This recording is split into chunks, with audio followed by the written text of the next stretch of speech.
Hello, my friend. Before we start tonight, I know there are 1,000 places you could be spending this hour,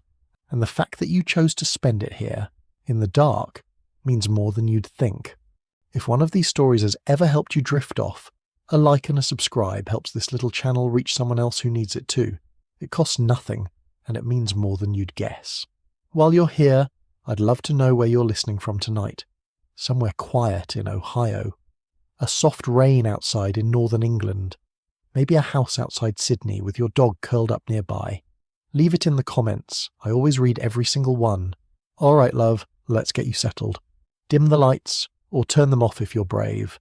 Let your legs go loose, your jaw unclench. You don't have to do anything else tonight except listen. And it's fine if you drift off before the end. That's exactly what this is for. Comfortable? Good. Let's begin. 4 o'clock in the morning, and the mansion is not asleep so much as it is holding its breath. There is a difference. And if you have ever been awake in a very large house at that hour, you know exactly what I mean. The obvious version of this story starts at dawn with a maid raking out a cold grate, and we will get to the servants eventually, because they were the invisible architecture that made everything else possible. But that is not where our night begins. It begins one floor above the grates and the coal scuttles, in a bedroom at the northeast corner of the house, where a woman named Eleanor Ashworth Whitmore is already awake, lying very still in a bed with 4 carved mahogany posts, listening to a house that most people would assume is silent and is, in fact, never silent at all. Eleanor is 38 years old. She is the mistress of Thornfield Hall, a country house in Wiltshire, built by her husband's grandfather in 1831, and expanded twice since, most recently in the 1860s, when a conservatory and a new wing of guest bedrooms were added under her own direction. A fact she is quietly proud of and rarely mentions. Her husband is Charles Whitmore,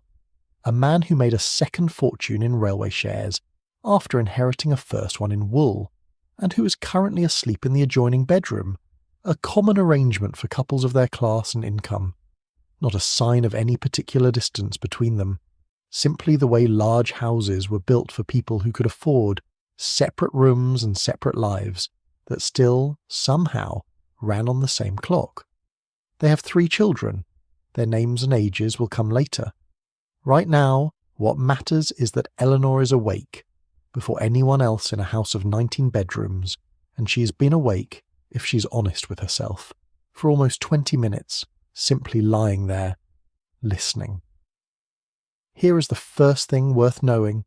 the kind of detail that never makes it into the paintings. A house like Thornfield Hall creaks constantly, all night, every night, and not from age or instability, but from temperature. Stone and brick and timber expand and contract as the interior heat drops through the small hours, and the sound this makes is not one creak, but dozens, scattered across the building like something breathing in its sleep. Eleanor has lived here for 16 years, long enough that she can locate a sound by its pitch alone. That one, low and long, is the gallery floor above the library. That sharper one is the 3rd stair from the top of the east staircase, which has done that since before she arrived, and which nobody has ever managed to fix. She does not find it frightening. She finds it, if anything, oddly companionable, the way you might find the breathing of someone sleeping beside you companionable, even when you cannot see them. She rises without lighting a candle at first, feeling her way to the window by memory, and pulls back one edge of the heavy curtain. Outside, the park is the deep blue-black of an hour before any real light, and she can just make out the shape of the cedar tree that her husband's grandfather planted the year the house was finished, now taller than the roof line. There is frost on the lawn, a faint silver sheen visible even in this poor light, and somewhere out past the ha-ha, the sunken fence line that keeps livestock off the pleasure grounds, without spoiling the view with an actual visible barrier, a fox is moving low and quick toward the woods. She watches it for a moment. Then she lets the curtain fall and crosses to light the candle on her dressing table, because even a woman who owns 19 bedrooms still has to find her own matches in the dark. This is the moment worth pausing on. because it tells you something true about a life like Eleanor's that the grand portraits never do. She is, by any measure of 1881, extraordinarily wealthy, and she is also, at 4 a.m, exactly as alone with a single candle as any woman in any farmhouse for miles around. Wealth bought her 19 rooms and a conservatory, and a wardrobe that took up an entire dressing room of its own. It did not buy her a servant standing by at 4 a.m. to light her candle for her, because no lady of any sense would want one. There is a peculiar, quiet irony sitting right at the centre of a house like this, and it is simply this. The bigger the house, the more people it takes to run it, and the more solitary its mistress often is inside it. Eleanor has perhaps 40 people in her employ across the house, the stables, the gardens, and the home farm, and at 4 a.m, in the room where she actually lives her interior life, she's entirely by herself, and she rather prefers it that way.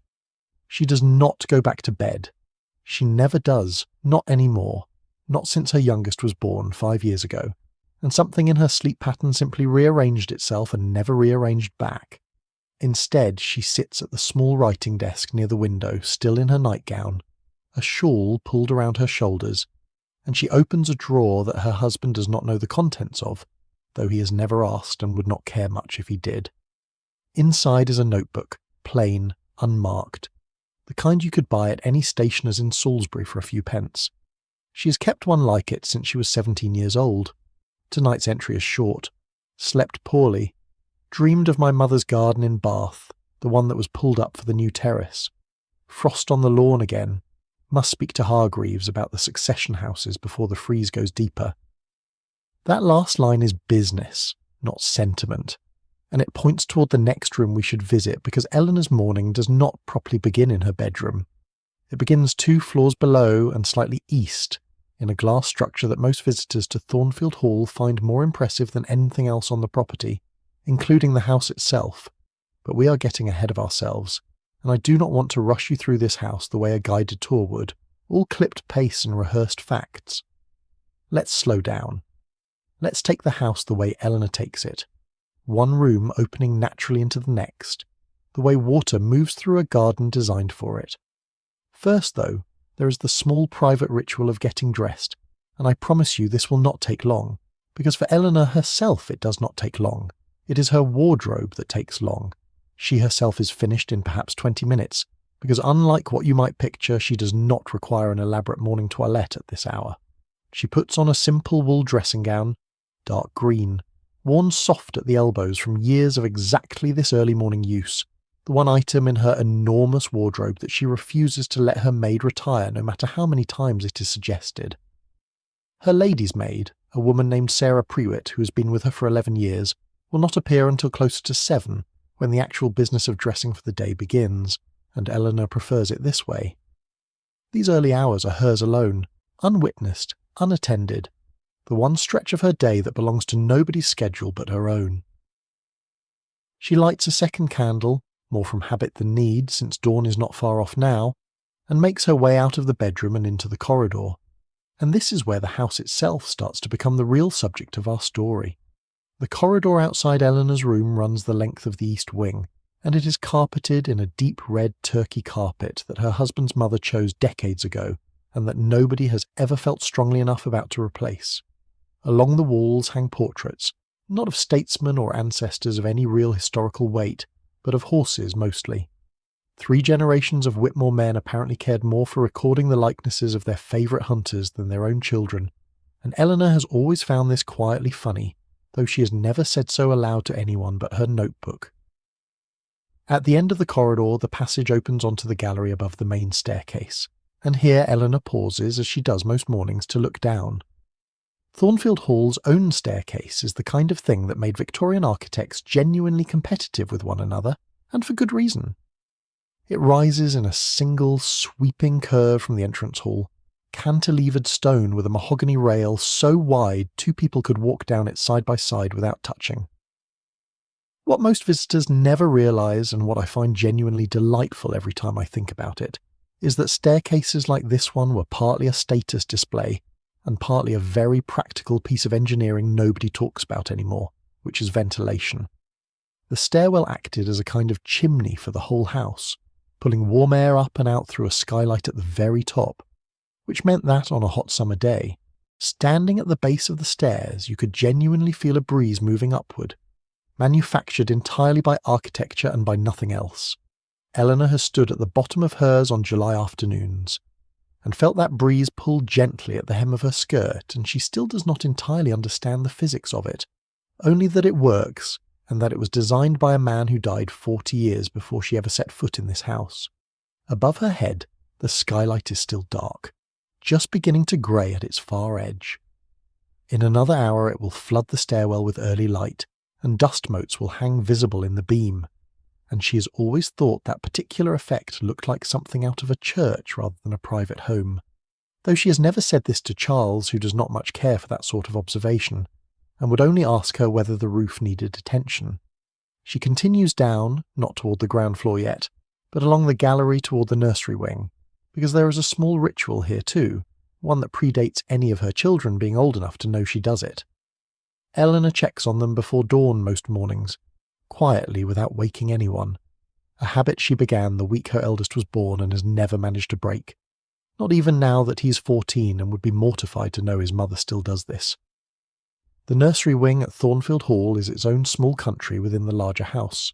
tucked away on the second floor, deliberately distant from the main reception rooms, which tells you something about how Victorian households generally felt about the noise of children intruding on adult life. It is not neglect exactly, though it can look like it from a modern vantage point. It is closer to a kind of careful zoning, an entire separate staff and separate rhythm of meals and separate set of rooms designed so that a household could run two almost entirely different lives under one roof, the nursery's world and the drawing room's world, meeting only at certain sanctioned hours. Eleanor's 3 children are in order: Edmund, 14, away at school for most of the year now, and only home for another few days before the new term; Clara, 9, sharp-tongued, and already showing signs of the same restless intelligence her mother has spent a lifetime learning to disguise as mere charm; and Teddy, 5, who still sleeps in the night nursery under the direct care of a nurse named Mrs. Colby, a woman in her 50s who raised Charles himself, and who Eleanor sometimes suspects has more authority in this house than she does, at least within these 4 walls. She opens the nursery door slowly, the hinges kept oiled specifically because Mrs. Colby cannot abide a squeaking door around a sleeping child, and the room she steps into smells of the particular soft blend that seems to belong to every well-run Victorian nursery: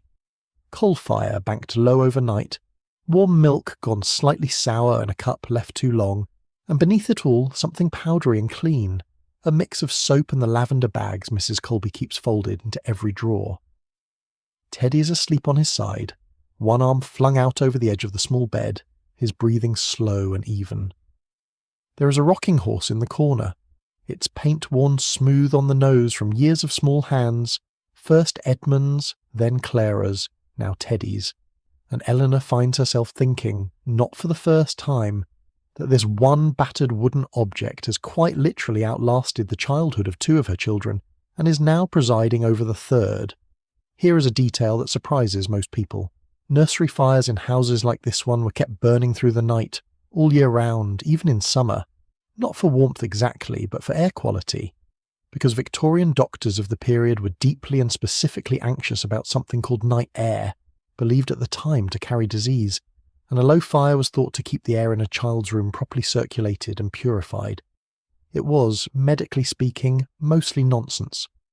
but the habit persisted for decades because it felt like care. It felt like doing something, and there is something almost touching in that. This constant small fire kept alive purely out of love dressed up as medicine. Eleanor does not linger. She checks that the fire guard is properly latched, an old habit from a house fire that gutted a neighbouring estate's nursery the year before her marriage, a story that circulated through every drawing room in the county for a full season afterward, and that she has never quite been able to forget. Then she withdraws, closing the door with the same care she opened it, and makes her way back toward the main part of the house, because there is somewhere else she wants to be before the rest of the household wakes, and that somewhere is the conservatory.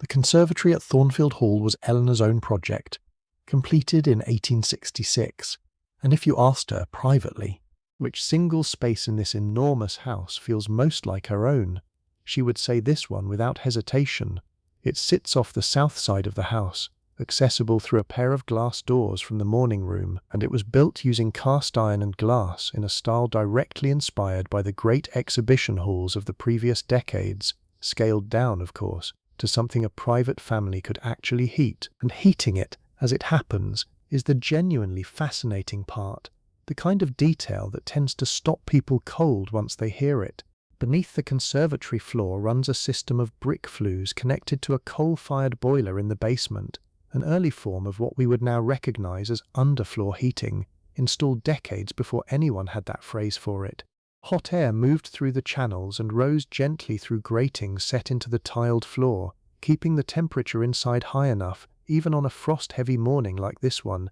to sustain palms, orchids, and a small but genuinely prized collection of orange trees that Eleanor has been nursing along for 9 years, ever since a cutting arrived from her cousin's estate in Cornwall. She steps inside, and the change in the air is immediate, that particular warm, green, faintly mineral smell of wet soil and glass and growing things that no other room in the house has.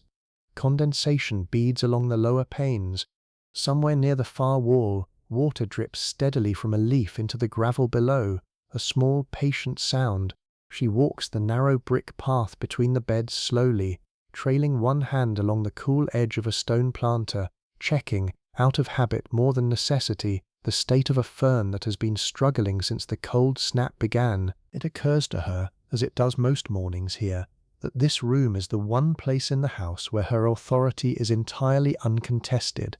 Charles has opinions about the drawing room's furnishings, about the placement of the good silver, about which guests warrant the best bedrooms. He has never once had an opinion about the orange trees. This is hers, root and leaf, and there is a freedom in that so complete it borders on the strange, that a woman who commands a staff of 40 should feel her truest sense of ownership over a room full of plants that answer to no one. There is a wrought iron bench near the centre of the conservatory, and she sits on it now, candle set on the brick beside her, and allows herself perhaps 10 minutes of simply being still before the day's machinery begins turning in earnest. This is the part of the story I find myself circling back to, again and again, whenever I think about women like Eleanor. History tends to remember her, if it remembers her at all, as an ornament, a woman in silk standing decoratively in a doorway. It rarely remembers this, the 10 quiet minutes on an iron bench, alone, before anyone else in a house of 40 servants and 3 children and 1 husband requires anything of her at all. Outside, the sky has shifted from black to the deep blue-grey that comes just before true dawn, and somewhere across the park a rook calls, then another, and the day in earnest begins to arrive. It arrives first, in this house, not for Eleanor but for the servants, and it arrives brutally early. 2 floors below, and at the opposite end of the building entirely, in a warren of rooms collectively known as the offices, though they contain no actual offices in the modern sense. A scullery maid named Ivy Marsh has already been awake for close to an hour, since roughly 3:30, raking out the kitchen range and coaxing the fire back to life before the cook arrives to find fault with anything less than a properly drawing flame. This is not, I want to be clear, the centre of our story tonight, and we are not going to spend the next hour following Ivy through her chores, because that has been done before, in other places, by other storytellers, and it is not really what this house wants to show you. But it would be dishonest to pretend she is not there, moving through the dark half of the building that makes the bright half possible, because without Ivy and 11 other people like her, none of what Eleanor experiences as simply the natural order of a comfortable morning would exist at all. What I find worth noting is the sheer scale of separation built into a house like this one, quite literally built, in brick and stone, not just in custom. The servants' staircase, narrow, uncarpeted, tucked behind a door disguised to match the panelling of the corridor, so that a guest wandering the house might never even notice it exists, runs the full height of the building, parallel to the grand staircase Eleanor descended earlier, and the 2 staircases were designed never to intersect at any point a family member and a servant might collide. Sound was managed too. The kitchen and its clattering pots sit at the far end of the house from the dining room, connected by a long service corridor, specifically so that no whiff of cooking, no clang of a dropped pan would ever reach a guest's ears while soup was being served 4 rooms away. By the time true daylight has begun creeping across the frosted lawn,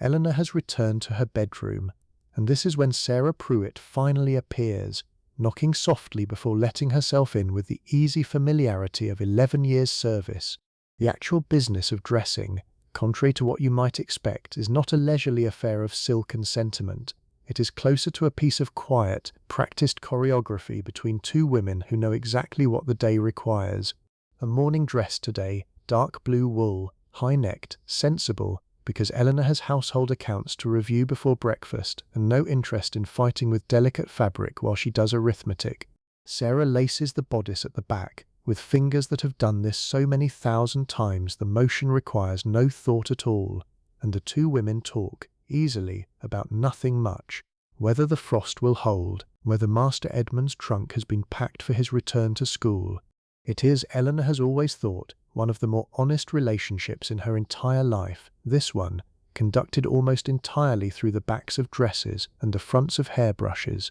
There is a detail here that tends to surprise people, and I want to sit with it for a moment, because it undoes a myth that has calcified around this whole period. The wasp-waisted, breath-crushing corset of popular imagination, the one from every costume drama, was largely a fashionable exaggeration reserved for evening wear and formal portraits. For ordinary daytime dress, a woman like Eleanor wore a corset laced for support and posture, rather than extreme constriction, tight enough to hold the body upright through a day that involved a great deal of standing, walking, and managing a household on foot, but not tight enough to prevent her from bending to check on a fern or climbing a staircase without assistance. The tight lacing, the fainting, the theatrical suffering existed, no question, in pockets of fashionable extremity, but it was never the universal daily reality that later centuries have imagined it to be. Eleanor, this particular morning, can bend, breathe, and walk the length of the house without the slightest difficulty,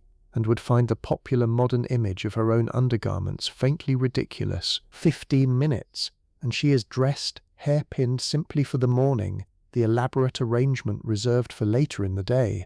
She makes her way down the grand staircase properly this time, in full daylight now, the skylight above pouring pale gold across the mahogany rail exactly as she knew it would, and crosses the entrance hall toward the breakfast room, where the morning's true business is waiting for her on a silver tray. The breakfast room at Thornfield Hall faces east, deliberately, to catch the morning sun, a small architectural kindness that Eleanor has always appreciated more than almost any other single choice made by the men who built this house before she ever lived in it. On the sideboard, silver chafing dishes keep eggs, kidneys, and a joint of cold ham warm over small spirit lamps, though Eleanor herself eats lightly at this hour, mostly toast and tea, saving her appetite for the more substantial luncheon later. What actually occupies her attention is the post, already sorted and waiting on a salver beside her plate, because the first delivery of the day has already come and gone by 7:30, brought up from the village by a boy on a bicycle who Eleanor privately suspects enjoys the ride more than the wage. Here is something that surprises almost everyone I mention it to.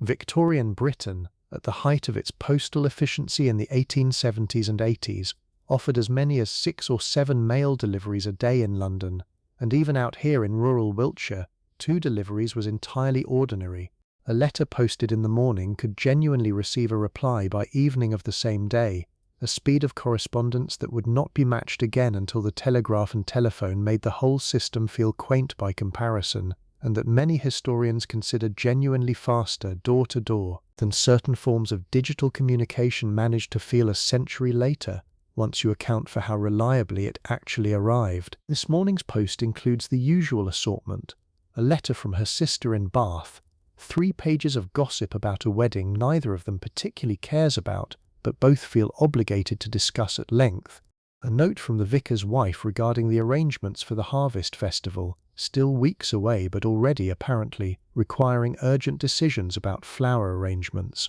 and beneath these a slim envelope from Edmund's school, which Eleanor opens first despite herself, scanning quickly for anything alarming before relaxing into the ordinary, faintly bored tone of a 14-year-old boy reporting on cricket scores and complaining mildly about the food. Charles joins her a few minutes later, already dressed for the day in a dark morning coat, and their greeting is warm but brief, the easy, undemonstrative affection of two people who have shared a house and a life for 16 years and no longer need to perform closeness for each other. He takes his own post from the tray, and for a while they eat and read in a companionable quiet that outsiders sometimes mistake for coldness, and that Eleanor has come to understand over the years as something closer to trust. Marriages of this class and era were not typically built on the kind of constant emotional narration a modern audience might expect. They were built often on exactly this: toast, tea, silence, the rustle of separate letters, and beneath it, an assumption of partnership so settled it required no comment at all. There is a small ritual here worth noting, because it says something about how thoroughly the outside world's news arrived, even in a house this isolated. The Times, delivered a day late from London by rail, and then by the same bicycle boy who brings the post, sits folded beside Charles's plate, and he reads it in a particular order every single morning, without exception, that Eleanor could recite from memory if asked. Foreign news first, then the financial pages, since his railway shares require constant, watchful attention, then, almost as an afterthought, the society columns, which he claims not to read at all, and which Eleanor knows for a fact he reads every single day, because he always seems to know, with suspicious precision, exactly who has become engaged to whom. Breakfast finished, Charles withdraws to his study, a room at the front of the house that Eleanor rarely enters uninvited, not from any coldness between them, but from a settled, almost architectural understanding of where each of their authorities begin and end. His study holds his accounts, his correspondence with his solicitor and his railway agents, a smell of pipe tobacco that has, over 16 years, worked its way permanently into the leather of the chairs. Eleanor's own domain lies elsewhere, in a smaller room just off the breakfast room known simply as the morning room, and it is here that the actual governance of Thornfield Hall takes place each day, though almost nobody outside the household would think to call it governance at all. The morning room is where Eleanor meets every day at 9 o'clock precisely, with Mrs. Hargreaves, the housekeeper, a meeting that takes perhaps 20 minutes and that determines, more thoroughly than anything Charles does in his own study, the actual texture of daily life for 40 people. Menus for the day are approved. The household account book, kept in Mrs. Hargreaves' careful hand, is reviewed line by line: sugar, candles, coal, the wages due at the end of the month. A minor dispute between two of the housemaids over a broken vase is quietly, efficiently resolved. This is the part of a great house that history books tend to skip entirely, perhaps because it looks, on paper, like nothing more than bookkeeping, and yet it is here, in this small, unglamorous room with its account ledgers and its list of household stores, that the entire visible grandeur of the house upstairs was actually made possible, day after day, decision after tiny, unremarkable decision. I find something genuinely admirable in this, honestly. The image we inherit of a woman like Eleanor is decorative, passive, waiting to be looked at. The reality, at 9 o'clock on an ordinary Tuesday morning, is a woman running what amounts to a mid-sized business, with a staff larger than most factories of the period employed in a single department, and doing it so smoothly that the guests who arrive later that afternoon will notice nothing at all except how effortlessly comfortable everything feels. By 9:30, the household's engine is fully running,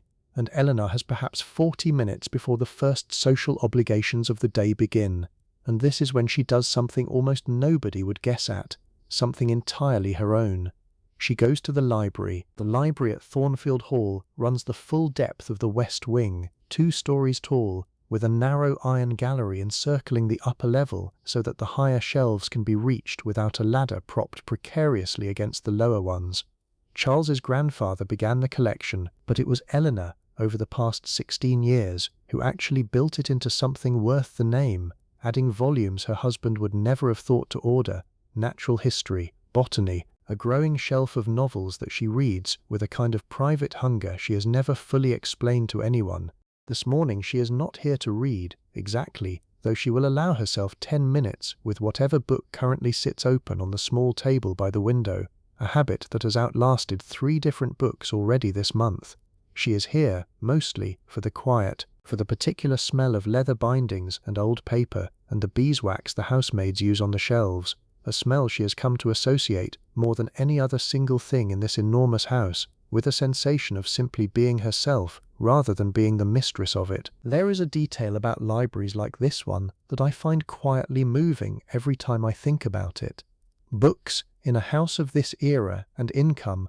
were not simply reading material. They were carefully, deliberately curated status objects, their bindings matched in leather and gilt to create a visually unified wall. Entire sets sometimes purchased not for their contents at all, but for the uniform elegance of their spines. And yet inside that performance of taste sat real, worn, dog-eared evidence of an actual reading life, if you knew where to look for it. The novel on Eleanor's side table has a cracked spine and a faint ring left by a forgotten teacup on its lower corner, a small act of genuine use hiding in plain sight among 100 feet of shelving built, at least in part, simply to be seen. At 10:15, the library's quiet ends, because this is the hour at which morning calls begin, and Eleanor must be in the drawing room, properly arranged, properly composed, ready to receive whoever might arrive. The etiquette governing morning calls is, if you have never encountered it before, almost bewilderingly precise. A whole invisible grammar of visiting that every woman of Eleanor's class absorbed so early in life she could no longer articulate the rules, only follow them instinctively. Calls were paid, despite the name, in the early afternoon, never truly in the morning, a piece of linguistic fossil left over from an earlier century when fashionable hours ran differently. A first call after moving into a neighborhood was owed by the longer-established family to the newer one, not the reverse, a small but rigid piece of social choreography meant to signal welcome without appearing presumptuous. A call was to last no longer than 15 minutes, timed, discreetly, by hostesses who developed an almost supernatural internal clock for the purpose, and a visitor who overstayed this window risked being quietly, permanently struck from a family's list of acquaintance, a social consequence with real and lasting weight in a rural county where everyone, eventually, knew everyone else's business. Today, Eleanor receives 2 calls. The first, from a Mrs. Pemberton Hale, the wife of a neighbouring landowner, is entirely unremarkable. 15 minutes of weather and harvest talk, and a delicately probing question about whether Thornfield Hall intends to host its usual autumn ball this year. A question Eleanor deflects with practised grace, because the honest answer, that she has not yet decided, is not the sort of thing one admits to a woman who will repeat it, embellished, at her own next 3 calls. The second, from a young widow named Mrs. Alcott, who moved to the area only the previous spring, runs slightly longer than protocol strictly allows, because Eleanor finds herself genuinely liking the woman, finds something in her dry, understated humour that reminds her faintly of her own younger self, and permits the visit to run to nearly 20 minutes before either of them notices the clock. I want to pause here, because there is a paradox worth sitting with, one that I think about often when I picture women like Eleanor moving through days built almost entirely out of rules like these. A morning call looks, from the outside, like pure performance, a hollow social ritual with no real content, and in one sense it was exactly that, but it was also, quietly, one of the primary mechanisms by which women of this era built and maintained genuine friendships, exchanged real information, offered real comfort during real griefs, all conducted underneath a surface so formal it could pass, to an untrained eye, for coldness. Mrs. Alcott, newly widowed and new to the county, needed exactly this, 15 precisely timed minutes that quietly became 20, and Eleanor, without ever once saying anything so direct as "I am concerned for you," or "I would like to be your friend," managed to offer both, entirely within the rules. Luncheon at Thornfield Hall is a lighter affair than dinner, served at 1 o'clock in the small dining room rather than the grand one, a distinction that surprises people who assume a house this size would only ever eat somewhere cavernous. Today it is just Eleanor and Charles, since the children are either at school or, in Teddy's case, eating separately in the nursery with Mrs. Colby, and the meal passes easily, cold meats, a light soup, a conversation that drifts between Edmund's upcoming return and a minor question about whether the West Meadow should be let to a neighbouring farmer for grazing next season, a decision that is, technically, Charles's to make, and that he will, as he always does, ultimately make only after asking Eleanor's opinion and following it almost exactly. After luncheon, the house settles into its slowest stretch of the day, the hours between 2 and 4 that Eleanor has always privately thought of as the hinge on which the whole day turns, tipping gently from the business of the morning into the softer, more social rhythm of the evening still to come. She spends part of this time in the small sitting room adjoining her bedroom, a space entirely her own, in a way even the conservatory is not, since the conservatory, however much she loves it, remains a room the whole household passes through on the way to the garden. This sitting room belongs to her alone, and here she keeps her correspondence desk, her work basket, and a chair positioned exactly so that afternoon light falls across it without ever quite reaching her eyes. She takes up her needlework, a piece she has been slowly working at for weeks, a cushion cover in a pattern of climbing roses that will, if she is honest, likely take another 2 months to finish at the rate she manages it. Needlework of this era carried a strange double weight that is easy to miss now. On one hand, it was genuinely practically useful, a way of producing real household goods, cushions, samplers, small gifts, out of hours that might otherwise have gone unfilled. On the other hand, it was also, quite deliberately, a visible performance of a certain kind of feminine virtue, patience, industry, a willingness to labour slowly and without complaint at something that would never be finished in any particular hurry. Eleanor has always found a strange comfort in the actual mechanics of it regardless, the small, repetitive pull of thread through fabric, a kind of thinking that happens with the hands rather than the head, and it is often here, needle moving almost without her conscious attention, that her clearest thoughts about the household, about her children, about herself, arrive unbidden and fully formed. There is a piano in the small sitting room as well, though Eleanor plays only for herself at this hour, nothing so formal as the performances expected of her in the evening when guests are present. She plays badly, by her own private assessment, though anyone listening from the corridor would likely disagree. A handful of pieces she learnt as a girl and has never bothered to expand her repertoire beyond, because the point for her was never mastery. It was simply the 20 minutes it bought her, most afternoons, of thinking about nothing at all except the position of her own fingers. At 3, she writes letters, seated at the small desk, and this too is a genuinely underestimated piece of a Victorian woman's labour. A woman in Eleanor's position might write, on an ordinary day, 6 or 7 letters, to family, to friends scattered across 3 counties, to the organisers of a charitable subscription she supports in the village, to her sister in Bath in reply to this morning's 3 pages of wedding gossip. The volume of correspondence maintained by women of this class was, by any modern standard, genuinely staggering, and it functioned as something like a private, hand-copied social network, carrying real news, real emotional support, real influence across distances that would otherwise have made a woman's world very small indeed.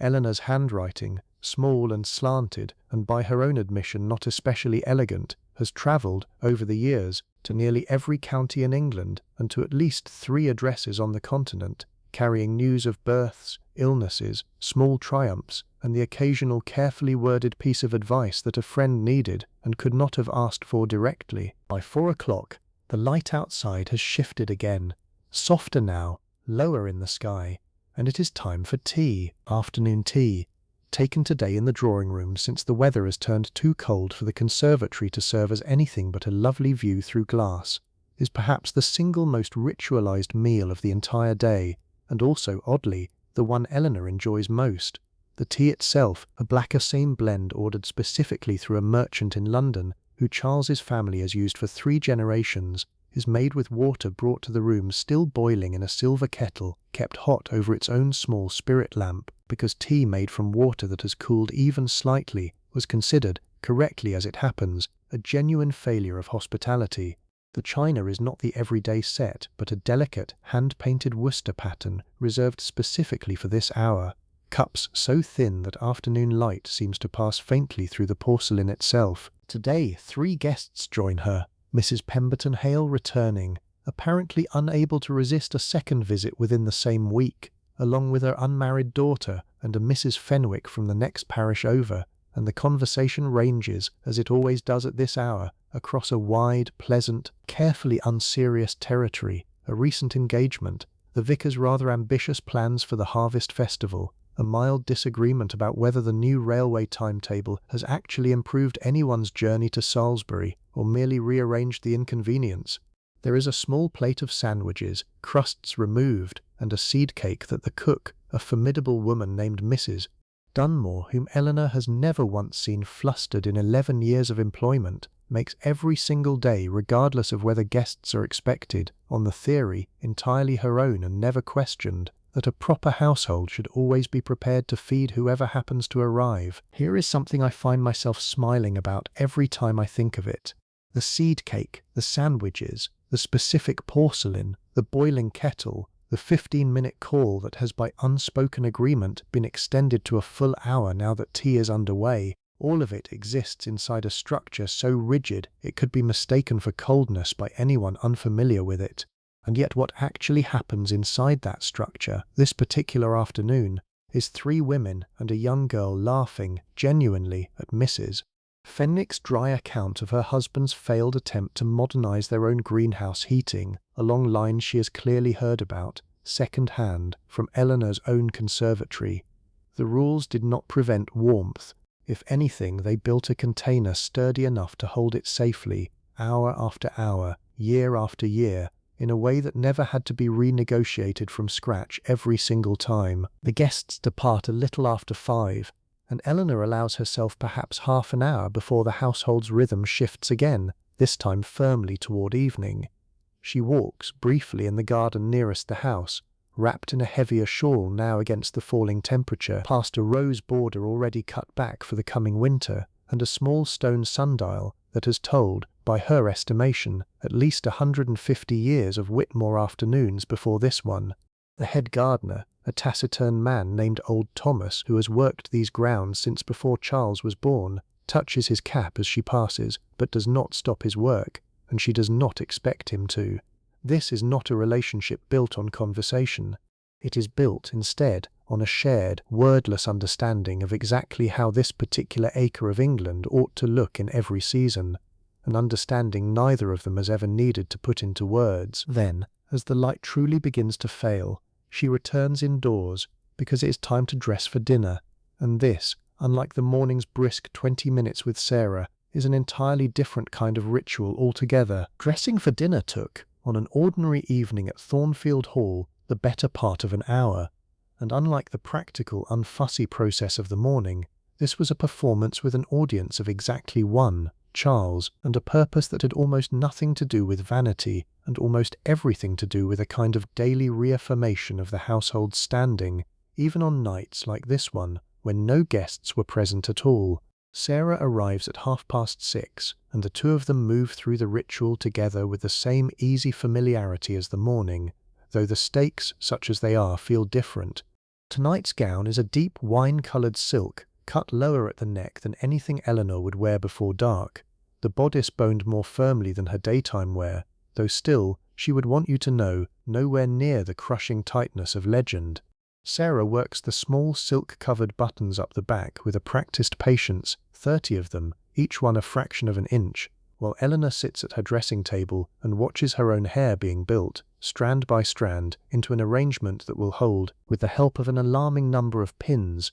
until well past midnight. I want to tell you something about the jewellery, because it is one of those details that quietly upends the picture people often carry of Victorian wealth. Eleanor's jewellery box, a mahogany case lined in faded blue velvet that travelled with her from her own mother's house on the day she married, contains far less than you might imagine, and what it does contain is worn with a specific, almost mathematical restraint that had its own strict rules. A married woman of Eleanor's standing might wear pearls or a modest diamond during the day, but the more substantial pieces, a garnet and gold necklace that belonged to Charles's grandmother, a pair of diamond drop earrings given to her on their 10th wedding anniversary, were reserved almost entirely for evening. and even then deployed with real restraint. To overdress, to arrive at one's own dinner table dripping with more jewellery than the occasion strictly called for, was considered, among people of genuine old wealth, faintly vulgar, a tale that suggested money without the deeper generational confidence of knowing exactly how much display was actually required.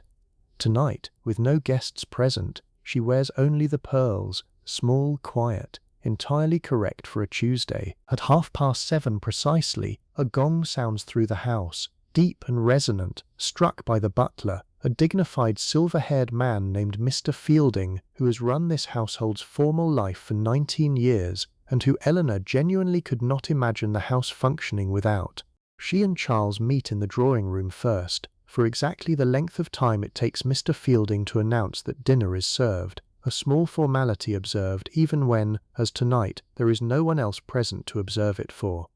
Charles offers his arm. She takes it. They walk, together, the short distance to the dining room, a piece of choreography so deeply worn into the shape of their marriage that neither of them any longer registers it as choreography at all. The dining room at Thornfield Hall seats, at its fullest extension, 24, though tonight the table has been reduced, through a set of hidden leaves the footmen remove and store with practiced efficiency, to something more intimate, just large enough for two. And here is a detail worth pausing on, because it says something true about how even a private, guestless Tuesday dinner at this level of wealth was never quite informal. The full formal service is maintained regardless of audience. Mr. Fielding presides. 2 footmen serve, moving in a silent, practiced sequence from the left, removing plates from the right, a distinction drilled into them so thoroughly it had become entirely automatic. 5 courses arrive across the better part of 2 hours.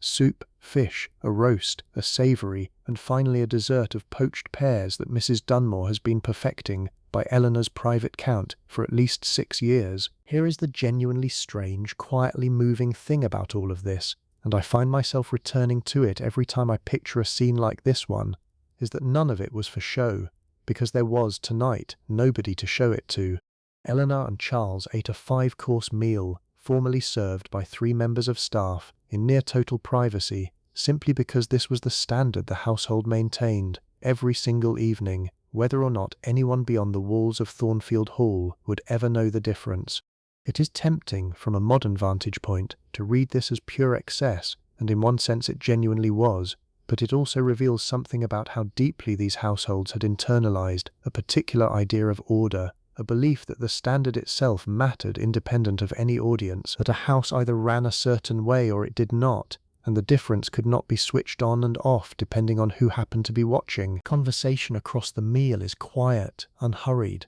the kind that only decades of shared life can produce.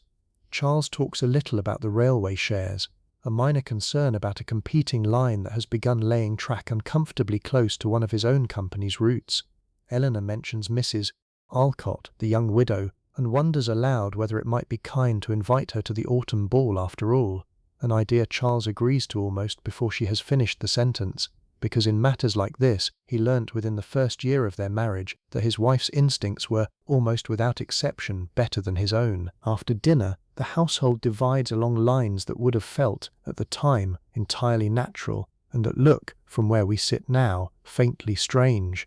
Eleanor withdraws to the drawing-room alone, a custom inherited from grander dinners with mixed company, where the ladies would traditionally retire first and leave the gentlemen to port and conversation, a custom maintained tonight out of pure habit, even with only 2 people present to observe it. She sits by the fire with a book for perhaps 20 minutes before Charles joins her, having allowed himself a single glass of port and a few minutes alone with his own thoughts in the emptied dining room, a small pocket of solitude built into even the most companionable of marriages. When he joins her, they spend the evening's last hours in a way that would look, to modern eyes, almost startlingly quiet.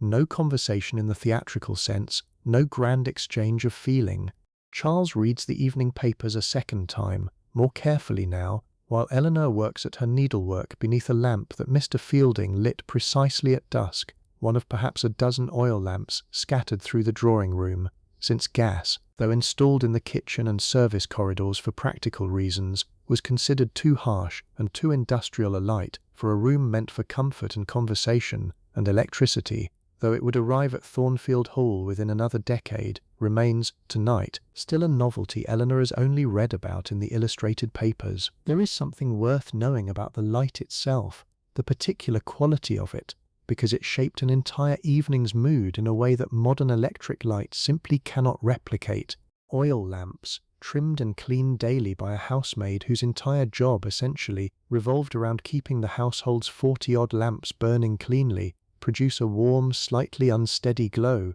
prone to small flares and dimmings that a room lit by electricity never experiences. Shadows in a room lit this way are not fixed. They move, faintly, with every draught, every passing servant, every settling coal in the grate, and a house at night under this kind of light has a living, breathing quality that Eleanor, who will live to see electric light installed throughout Thornfield Hall in her own lifetime, will later describe in her private notebook as something she genuinely misses, a strange thing to miss, and yet she does. At 8:30, Clara is brought down from the nursery for exactly 30 minutes, a nightly ritual observed without exception since she turned 6, dressed in her second-best frock, hair freshly brushed, to spend a short, carefully bounded stretch of time with her parents before bed. This half hour is, in its own quiet way, one of the most tender fixtures of the entire day, and also one of the most rule-bound. Clara plays a short piece on the piano, still hesitant in places but improving, Eleanor thinks,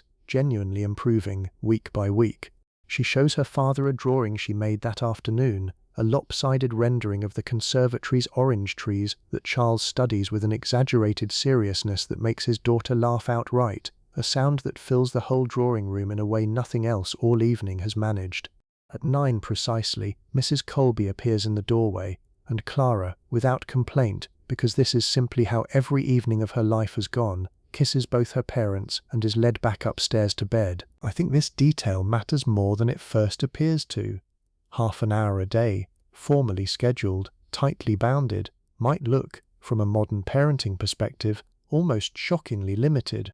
And yet within that half hour, something real and warm and entirely genuine clearly happens, night after night, a relationship built not despite the boundary, but in its own way, made more vivid by it, the way a small, carefully lit room can feel warmer than a large one flooded with light. Clara does not experience her parents as distant. She experiences them every single evening as fully, completely present for exactly the amount of time the day has set aside for her. And children, it turns out, are remarkably good at knowing the difference between a parent who is present and a parent who is merely nearby. Charles retires to his study a little after 9 for what he calls, with mild self-deprecation, his hour of correspondence, though Eleanor privately suspects at least half of it is simply an hour of quiet with a pipe and a book that has nothing to do with railway shares at all. She remains in the drawing room a while longer, and it is here, in these final hours of an ordinary Tuesday, that the house begins, very gradually, to exhale. I want to take you somewhere different for a while now,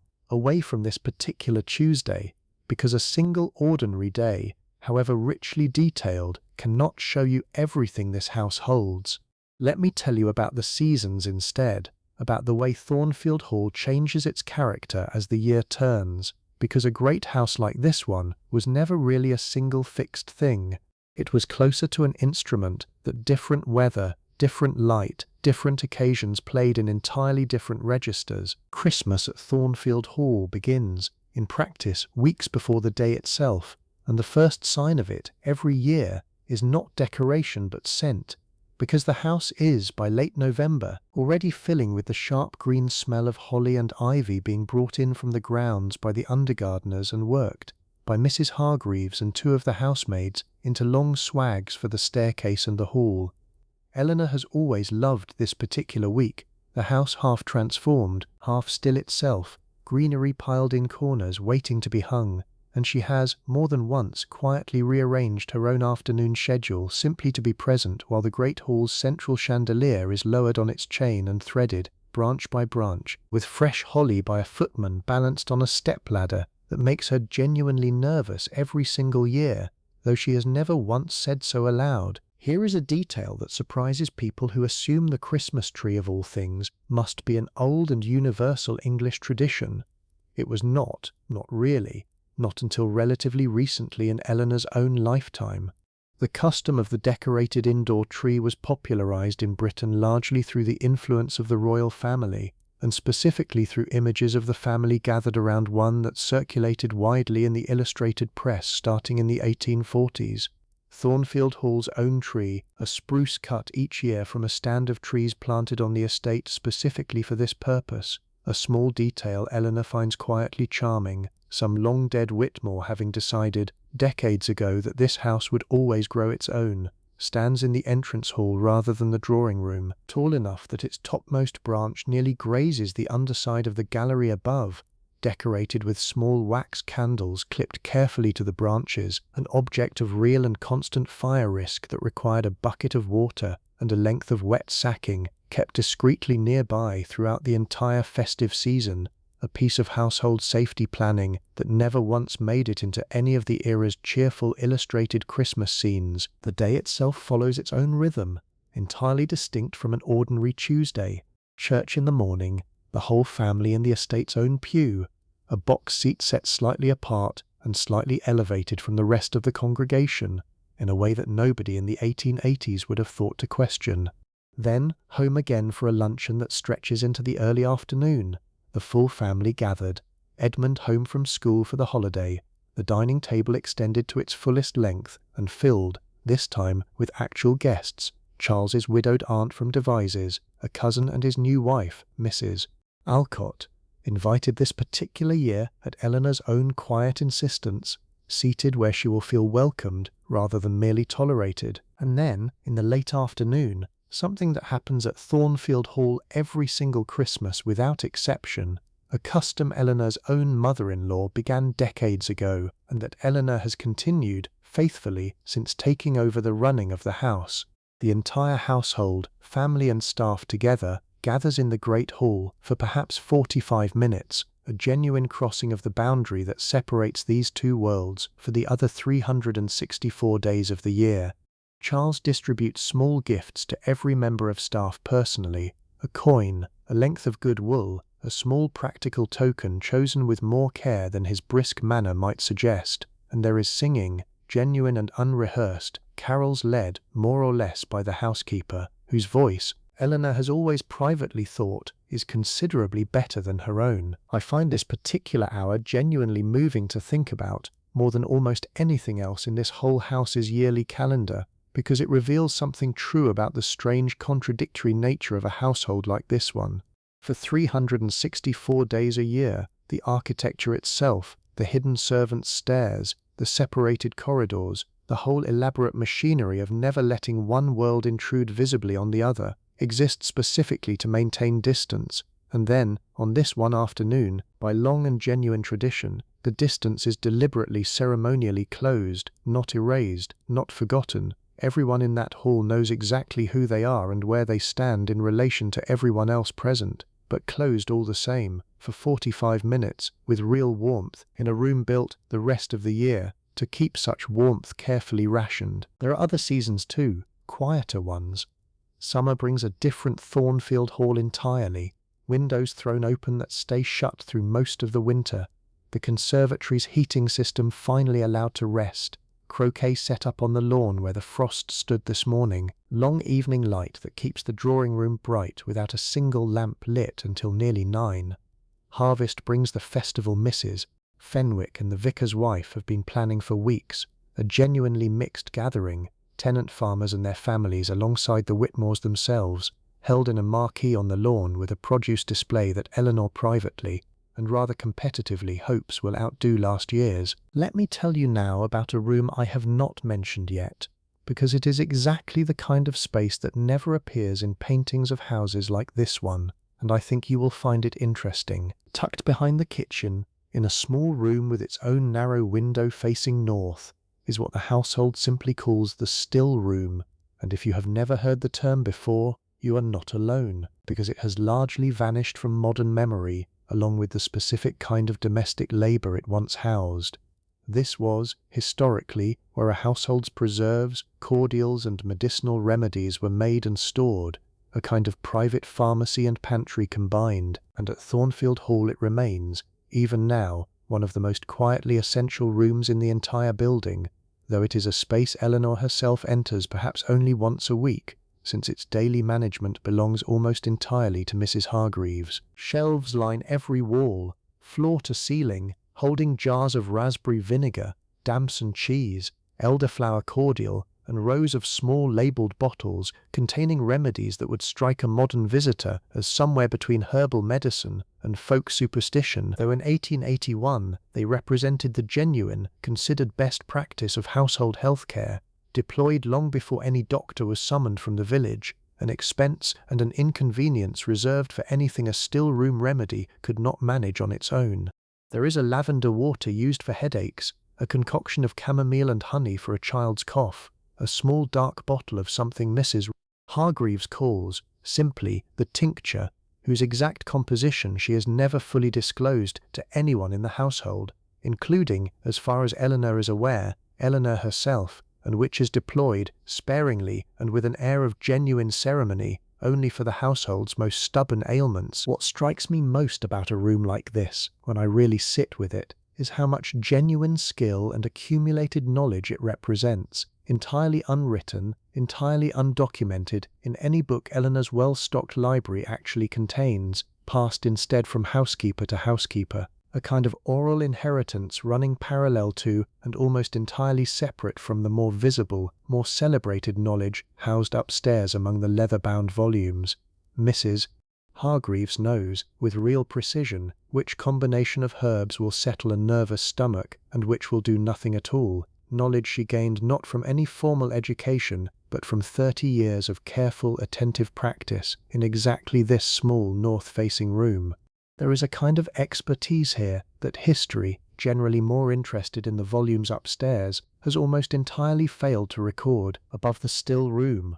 reached by a narrow separate staircase, sits another space worth knowing about, a long, low-ceilinged attic room the family calls, with a certain dry humour, the box room, though it holds considerably more than boxes. This is where the accumulated material history of the Whitmore family actually lives. Trunks of clothing too old or too sentimentally significant to discard, Charles's grandfather's old military uniform from a brief, unglamorous stint of service decades before railways made him his fortune, a christening gown that has, by Eleanor's careful count, dressed 5 generations of Whitmore infants, including, most recently, Teddy himself. There are old account books here too, decades of them, the very same kind of ledger Eleanor and Mrs.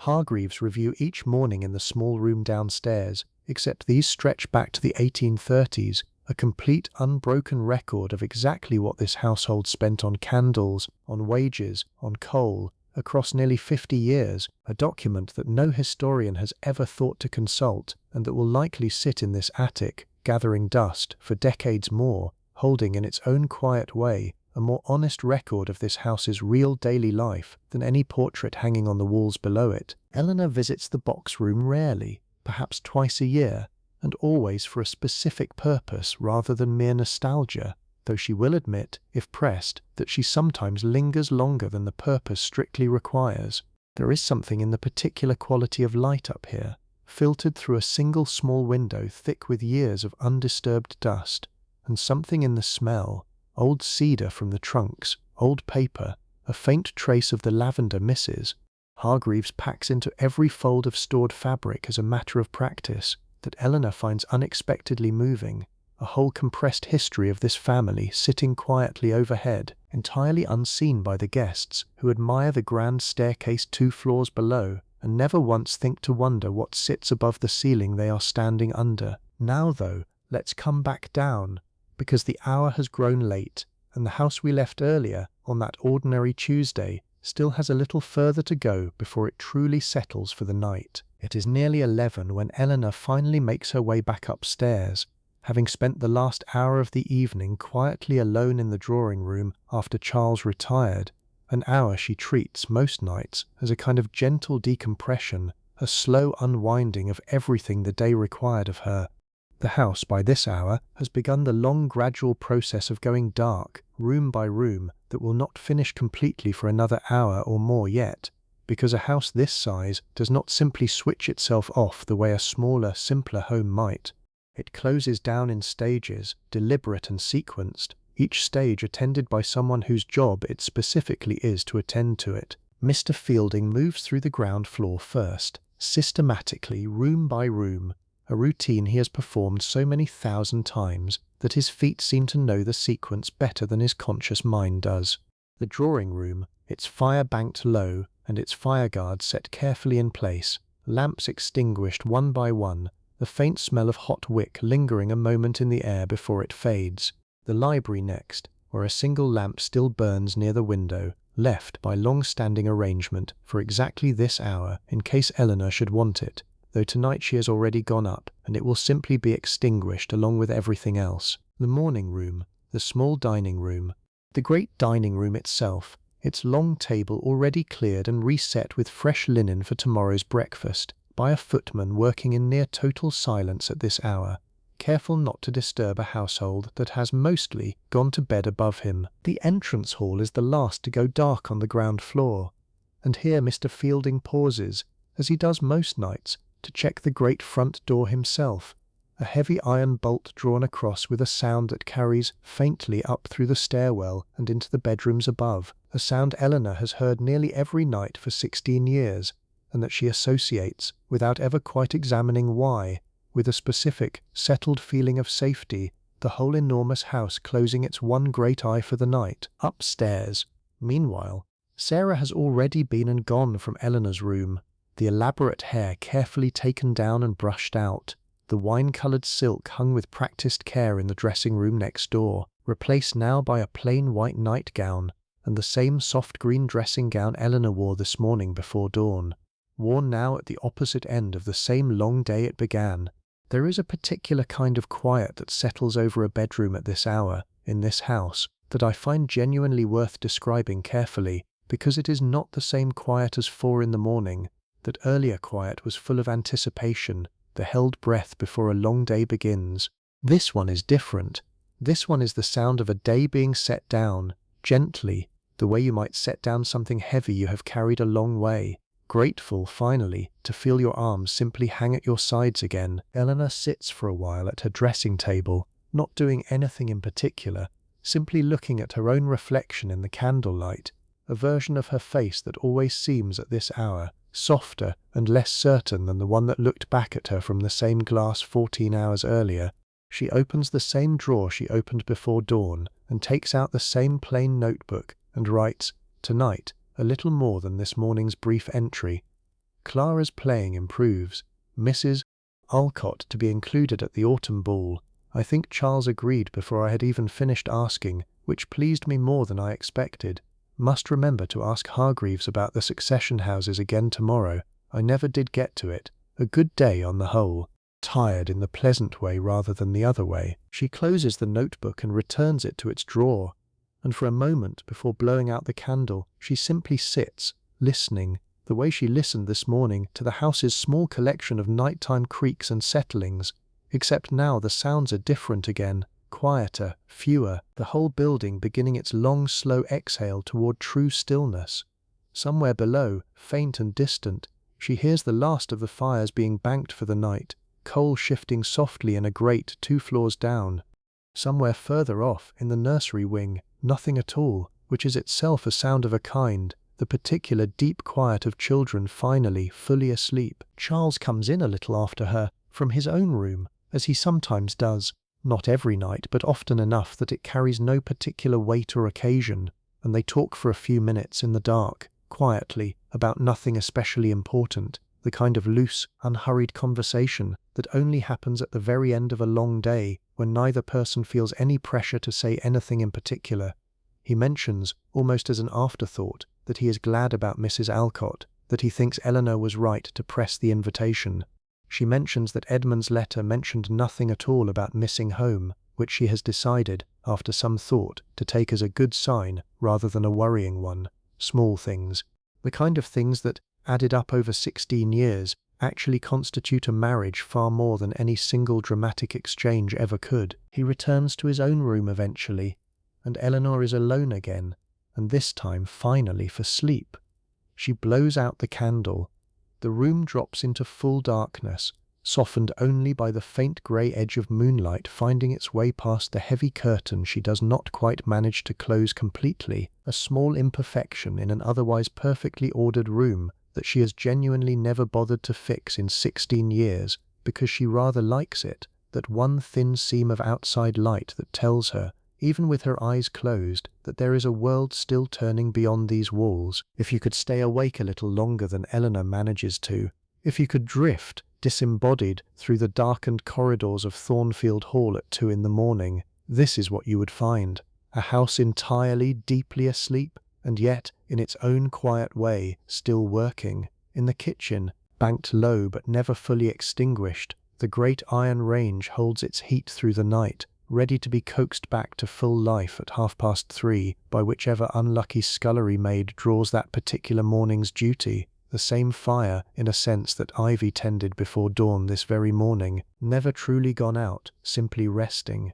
In the cellars below, wine racked in careful rows holds a steady, unchanging temperature, regardless of what the seasons are doing 3 floors above, a small pocket of permanent, patient stillness underneath all that daily motion. In the stables, some considerable distance from the main house, horses shift occasionally in their stalls, and a stable boy who sleeps, by long tradition, in a small room directly above them, stirs faintly at each sound without ever fully waking, a light, practiced sleep that has become for him simply the ordinary texture of every night. And in the nursery, Mrs. Colby, who does not sleep quite as deeply as her official bedtime might suggest, some old habit of 30 years of night nursing keeping one ear permanently, faintly attuned even in her own rest, hears Teddy turn over once, mutter something indistinct, and settle again, and she does not wake fully, does not need to, some deep animal part of her simply registering, even in sleep, that everything remains as it should be.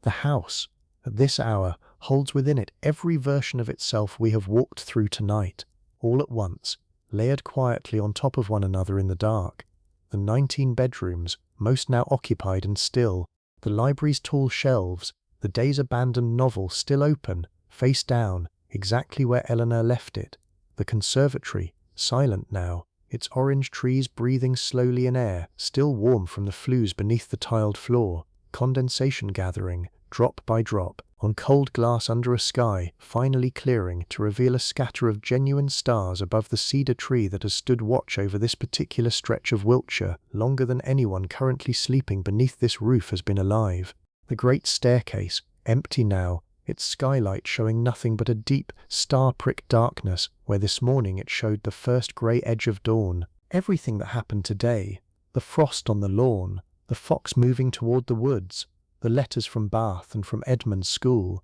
the 15 minutes that quietly became 20, the seed cake made whether or not anyone would eat it, the half-hour with Clara that meant so much more than half an hour, the 5 courses served to an audience of 2, the holly not yet hung and the tree not yet cut, all of it settles now into the particular kind of stillness that only a very large, very old house seems able to produce, a stillness that is not empty at all but simply full, quietly, of everything the day already gave it. Somewhere out past the ha-ha, the fox we glimpsed so many hours ago has long since reached the woods and gone about whatever business a fox has at that hour. The frost has not yet begun to lift, though it will, gradually, sometime around 5, the same slow grey shift from black to blue that opened this whole long day for us, already beginning to gather itself again at the eastern edge of the sky, patient, unhurried, entirely unbothered that Eleanor, in her northeast bedroom, will very likely be awake to greet it,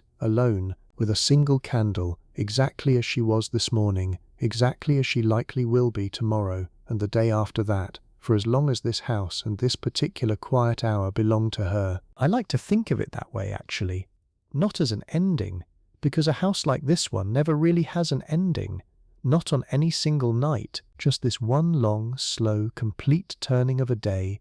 morning folding quietly into evening, evening folding, just as quietly, back into the next morning's dark, the whole enormous breathing structure of Thornfield Hall, holding all of it, all at once, the way it has held every ordinary Tuesday for 50 years, and the way it will likely go on holding them for a good many years yet to come. But there is more to this house than one single Tuesday can hold. and I am not quite ready to let you go yet. Let me tell you a little about how a house like this one comes to hold a family in the first place, and about some of the people who move through it that we have not properly met yet. Thornfield Hall itself is older than either Eleanor or Charles, older in its bones than either of them likes to fully calculate, because the house we have spent tonight inside is really three houses layered on top of one another, each generation adding, altering, and occasionally demolishing what came before. The oldest surviving portion, a stretch of thick stone wall now buried inside the western end of the library, dates to a much smaller manor house built in the late 17th century by a family with no connection to the Whitmores at all, a family whose name survives only on a few crumbling headstones in the village churchyard and in the deeds still kept, for no particular reason beyond habit, in Charles's study. That original house was modest by any standard Eleanor would recognize, a solid, unglamorous farmhouse of a place that a prosperous local family occupied for nearly 100 years before falling, gradually, into the kind of quiet financial decline that ended, eventually, in a sale. Charles's own great-grandfather bought the estate in 1798, a wool merchant from Bradford whose fortune was built on trade rather than land, a distinction that mattered enormously at the time, and that the family has spent the better part of a century since quietly, carefully working to obscure. New money buying old land was, in that period, a genuinely fraught transaction, tolerated but never quite fully forgiven by the older families of the county, and the first generation of Whitmores at Thornfield Hall spent decades doing exactly what new money families of that era typically did, building bigger, grander, more visibly impressive than any of their more established neighbours, as though scale itself might substitute for the centuries of lineage they simply did not have. It was Charles's grandfather, in 1831, who tore down most of what remained of the original farmhouse and built the core of the house that stands today, the grand staircase, the entrance hall, the principal reception rooms, all constructed in a confident, slightly showy classical style that was already, even in 1831, beginning to look a touch old-fashioned beside the newer Gothic revival houses springing up elsewhere in the county. Eleanor has always found something quietly funny in this, that a house built specifically to broadcast wealth and modernity managed to look faintly dated within a single generation, a lesson in the fleeting nature of architectural fashion that she has never bothered pointing out to Charles, who remains, in this one respect, genuinely sentimental about his grandfather's taste. The conservatory, as we already know, is Eleanor's own addition, along with the new guest wing built alongside it in the 1860s, and between them these two additions represent something quietly significant in the story of this house, the moment at which a woman's own architectural judgment was trusted, without serious argument, on a scale equal to anything the men before her had built. It is not nothing, this fact, and Eleanor is aware of it, in her own quiet way, every single time she walks the brick path between her orange trees. Now let me tell you about a part of the house we have not visited yet tonight, because no proper account of Thornfield Hall would be complete without it, and it is a part almost entirely closed to Eleanor herself. Behind a green baize door just off the entrance hall, a door specifically upholstered and padded to muffle sound in both directions, lies the billiard room, and, beyond it, the gun room and smoking room, a small cluster of spaces that constitute, in effect, Charles's own private domain within the house, as thoroughly his as the conservatory is thoroughly hers. The billiard room holds a single enormous table, slate-bedded and mahogany-framed, purchased new the same year Charles inherited the estate, and it is here, on evenings when male guests are staying, that a very different social world briefly comes alive. Cigars, brandy, a particular kind of loud, easy male conversation that would never, under any circumstance, be conducted in the drawing-room where Eleanor presides. The gun-room next door holds Charles's collection of shotguns, kept locked and carefully maintained by a gamekeeper whose entire livelihood depends on the pheasant shoots that bring a dozen or more guests to Thornfield Hall each autumn, an entirely separate economy of the estate that runs, largely, parallel to and independent of everything we have spent tonight exploring. I find this division genuinely interesting to sit with, because it reveals something true about how completely gendered the physical space of a house like this one actually was, down to the level of individual rooms and even individual doors. Eleanor has, in 16 years of marriage, set foot in the billiard room perhaps a dozen times, always briefly, always with a specific practical purpose, checking on preparations before a shooting party's dinner, never once to actually play. Charles, for his part, could not tell you with any confidence what colour the walls of Eleanor's private sitting room are painted. Two adults, sharing a marriage, sharing 19 bedrooms, sharing children and finances, and by every account, real affection, and yet moving through genuinely separate physical territories within the very same building, each one nearly a stranger to significant portions of the other's daily world. Let me tell you about Eleanor's dressing room now, a space adjoining her bedroom that we have mentioned only briefly tonight, because it deserves a fuller telling. It is not large, smaller than you might expect given everything it holds, but every inch of it is worked hard. Along one wall, a series of tall mahogany presses hold her gowns, each one wrapped in muslin to protect the fabric from dust and light, hung in a careful, deliberate order that only Sarah truly understands. Morning dresses toward the door, evening wear further in, the handful of truly formal pieces, worn only a few times a year, at the very back where they are least likely to be disturbed by casual use. Here is something worth knowing, a detail that quietly undercuts the popular image of Victorian women endlessly buying new clothes.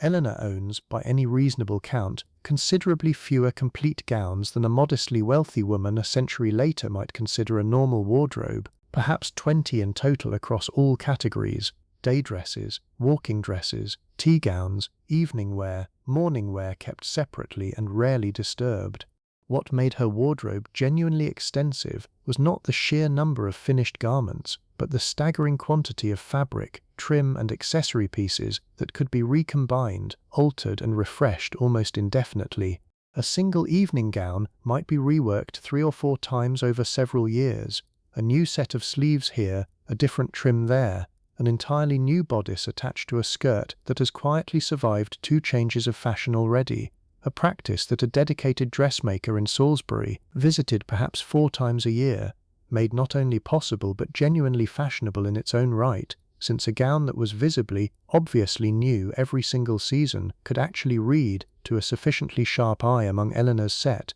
as slightly try-hard, a hint of money without quite enough taste to know that restraint mattered more. There is a section of the dressing room, a single deep drawer near the window, that Eleanor opens rarely and always with a certain quiet gravity, because it holds her mourning clothes, a category of dress governed by rules so precise, so exhaustively specific, that entire etiquette manuals of the period devoted chapters to nothing else. Full mourning for a husband, should the terrible occasion ever arise, would require a full 2 years in unrelieved black, dull, entirely lightless fabric with no shine or sheen permitted at all, followed by a period of half mourning in which small amounts of grey, lavender, or muted purple could gradually be reintroduced. Mourning for a parent ran shorter, mourning for a more distant relation shorter still, an entire calibrated system that told anyone glancing at a woman across a room, with real precision, exactly who she had lost and exactly how recently,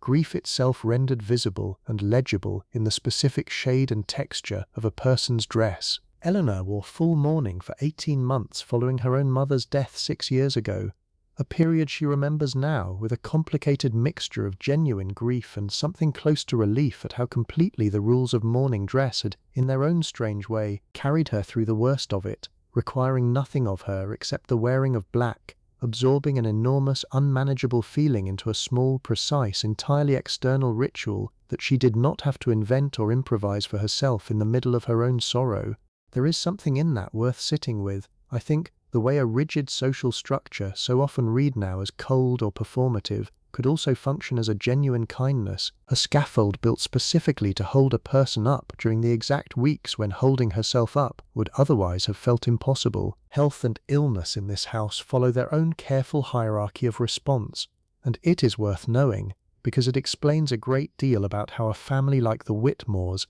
actually experienced the medical world of their era. A minor ailment, a child's cough, a servant's headache, is handled first and almost always successfully within the house itself, drawing on Mrs. Hargreaves's still room and on a body of practical accumulated household knowledge that rarely required outside intervention at all. A doctor is summoned from the village only for something more serious, and his arrival, on the rare occasions it happens, carries genuine weight and no small expense. A home visit costing more than most of the household staff earn in a week, which is precisely why the household's own accumulated remedies were relied upon so heavily and so confidently for everything short of genuine emergency. For the most part, though, illness in this house passes the way illness does in most well-run households of any era. A few uncomfortable days, a still room remedy, a return to the ordinary rhythm of things soon enough that nobody remembers. A month later, that anything was ever wrong at all. It is on balance a fortunate household,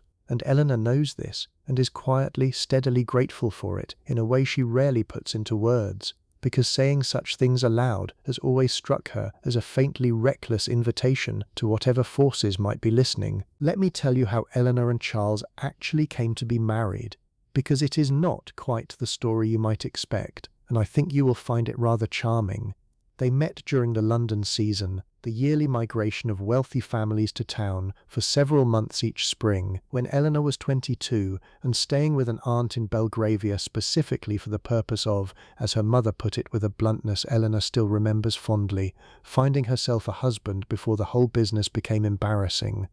The season itself was an entire elaborate machine built around exactly this purpose. A relentless calendar of balls, dinners, garden parties and morning calls, all of it governed by rules nearly as intricate as the ones that structure an ordinary day at Thornfield Hall now, except compressed, deliberately, into a few frantic months rather than spread across a whole calm year. Charles, 26 at the time, and already showing the first signs of the sharp financial instincts that would later multiply his inheritance considerably, was, by his own later admission, not looking for a wife with any particular urgency that season, having attended the same round of balls the previous 2 years, with what his own mother had begun to describe, pointedly, as a distressing lack of application. What changed, according to the version of the story Eleanor still tells occasionally, usually late in an evening, after a glass of wine has loosened something in her otherwise carefully composed manner, was a single conversation at a ball in Grosvenor Square, in which Eleanor, bored nearly to tears by a young man discoursing at exhausting length about his own hunting exploits, made a dry, quietly devastating remark about foxes that made Charles, standing nearby and only half listening, laugh out loud in a way that drew genuinely startled looks from several nearby matrons. He sought her out properly the following week, at a garden party neither of them, honestly, particularly wanted to attend, and their courtship, by the standards of the era, was neither especially long nor especially short. A proper 8 months of carefully chaperoned meetings, an exchange of letters that grew, gradually, warmer and less formal, and an actual proposal delivered, rather unromantically by Eleanor's own account, in her aunt's drawing-room on an entirely ordinary Tuesday afternoon, Charles apparently too nervous to wait for anything resembling a properly staged moment. She said yes before he had entirely finished the sentence, a fact that has become, over 16 years, a small standing joke between them, Charles still occasionally complaining, with obvious affection, that she never even let him get the whole speech out. They married the following spring, a wedding considerably smaller and quieter than either family's wealth might have suggested, a fact Eleanor has always privately attributed to her own mother's genuine old-fashioned distaste for ostentation, a trait Eleanor herself inherited, and that shows up, if you look closely, in the deliberate restraint of her own jewellery box, in the seed cake made every day whether guests arrive or not, in 100 small choices across this house that favour quiet, settled quality over loud display. They came to Thornfield Hall as a married couple in June of 1865, and Eleanor still remembers, with real clarity, her first walk up that grand curving staircase as its actual mistress rather than a visitor, the particular vertiginous feeling of an entire house, an entire staff, an entire complicated social world suddenly, genuinely hers to run. Now let me tell you about the people who make that running possible,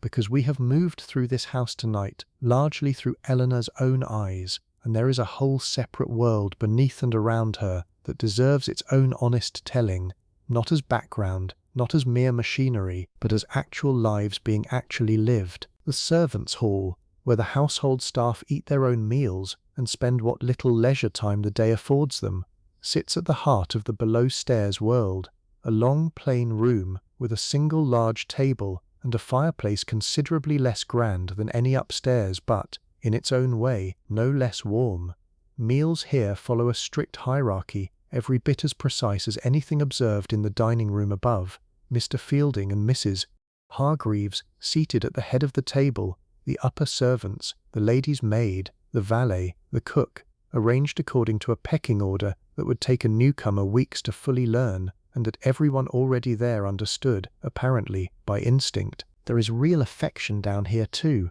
and real friction, exactly as you would expect from any group of 40-odd people living and working in close proximity for years at a stretch. Ivy, the scullery maid we met so briefly this morning at 3:30, is walking out, as the household phrase goes, with one of the under-footmen, a courtship conducted almost entirely in stolen 5-minute intervals between duties, since household rules governing romantic attachment among staff were considerably stricter than anything Eleanor and Charles's own courtship required. A female servant who married was, in most households of this era, simply expected to leave service altogether, her wages and her position both ending the moment her situation changed. Ivy knows this. She has thought about it carefully in whatever spare moments the day allows her, and has decided, for now, that the particular young footman in question is worth the eventual reckoning. Sarah Pruitt, Eleanor's own lady's maid, occupies a considerably more privileged position within this hierarchy,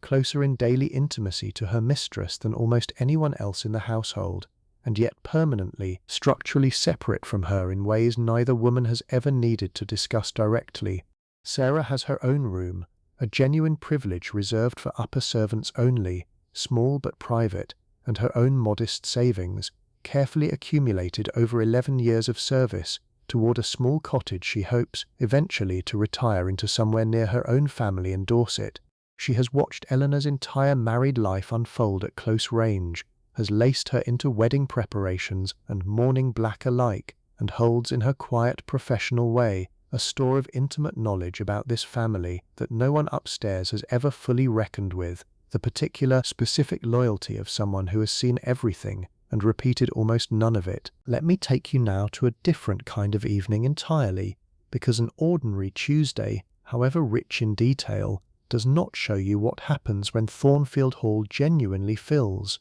when the 19 bedrooms we have walked past tonight, mostly empty, mostly quiet, suddenly hold real weight, real voices, real disruption to the careful rhythm we have spent all evening tracing. Twice a year, in late autumn for the pheasant shooting, and again for a smaller gathering around the New Year, Thornfield Hall hosts what the family simply calls a party, though the word undersells, considerably, the sheer logistical undertaking involved. A dozen or more guests arrive, most staying 3 or 4 nights, each bringing their own lady's maid or valet, who must themselves be housed, fed, and folded into the household's already complex servant hierarchy for the duration of the visit. Upper servants of visiting families claiming, by long custom, a rank equivalent to their employer's own standing, which means Mrs. Hargreaves spends the week before any such gathering in a state of careful, almost diplomatic negotiation, working out exactly whose maid sits where at the servants' hall table without causing offence to anybody. The night before guests arrive,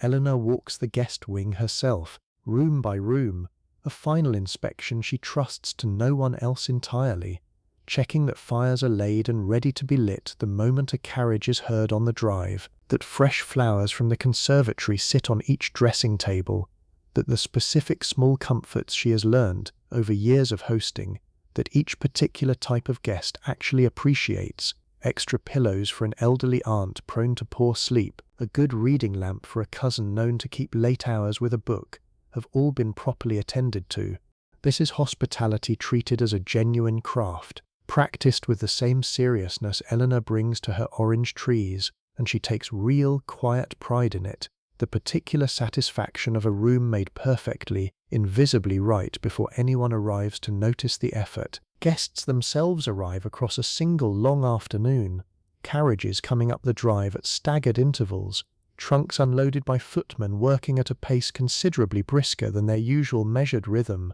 and by evening the house has transformed entirely. The billiard room, silent most of the year, fills with cigar smoke and loud competitive laughter. The drawing room, usually holding just Eleanor and Charles in companionable quiet, now holds a dozen conversations at once, and Eleanor moves among them with the particular, practiced skill of a hostess who has spent 16 years learning exactly how to keep an entire room of disparate personalities comfortable at once, steering a slightly awkward silence towards safer conversational ground, drawing a shy young guest gently into a conversation before she can retreat entirely into the wallpaper. All of it accomplished with such apparent ease that none of her guests ever suspect the amount of genuine attention it requires. Dinner, on these nights, stretches the full length of the dining table, all its hidden leaves restored, and the kitchen operates at a scale entirely different from the quiet 5-course meal Eleanor and Charles shared alone tonight. Mrs. Dunmore, ordinarily commanding a staff of 3 in the kitchen, brings in additional help from the village for these occasions, and the meal itself might run to 7 or 8 courses, each one a small performance of the household's resources and taste. Discussed afterward, Eleanor knows perfectly well, in considerable and not always kind detail, by guests comparing notes on their carriage rides home the following week. The morning after a shooting party begins early, and almost entirely without Eleanor's involvement, because the shoot itself belongs, thoroughly, to Charles's world rather than hers.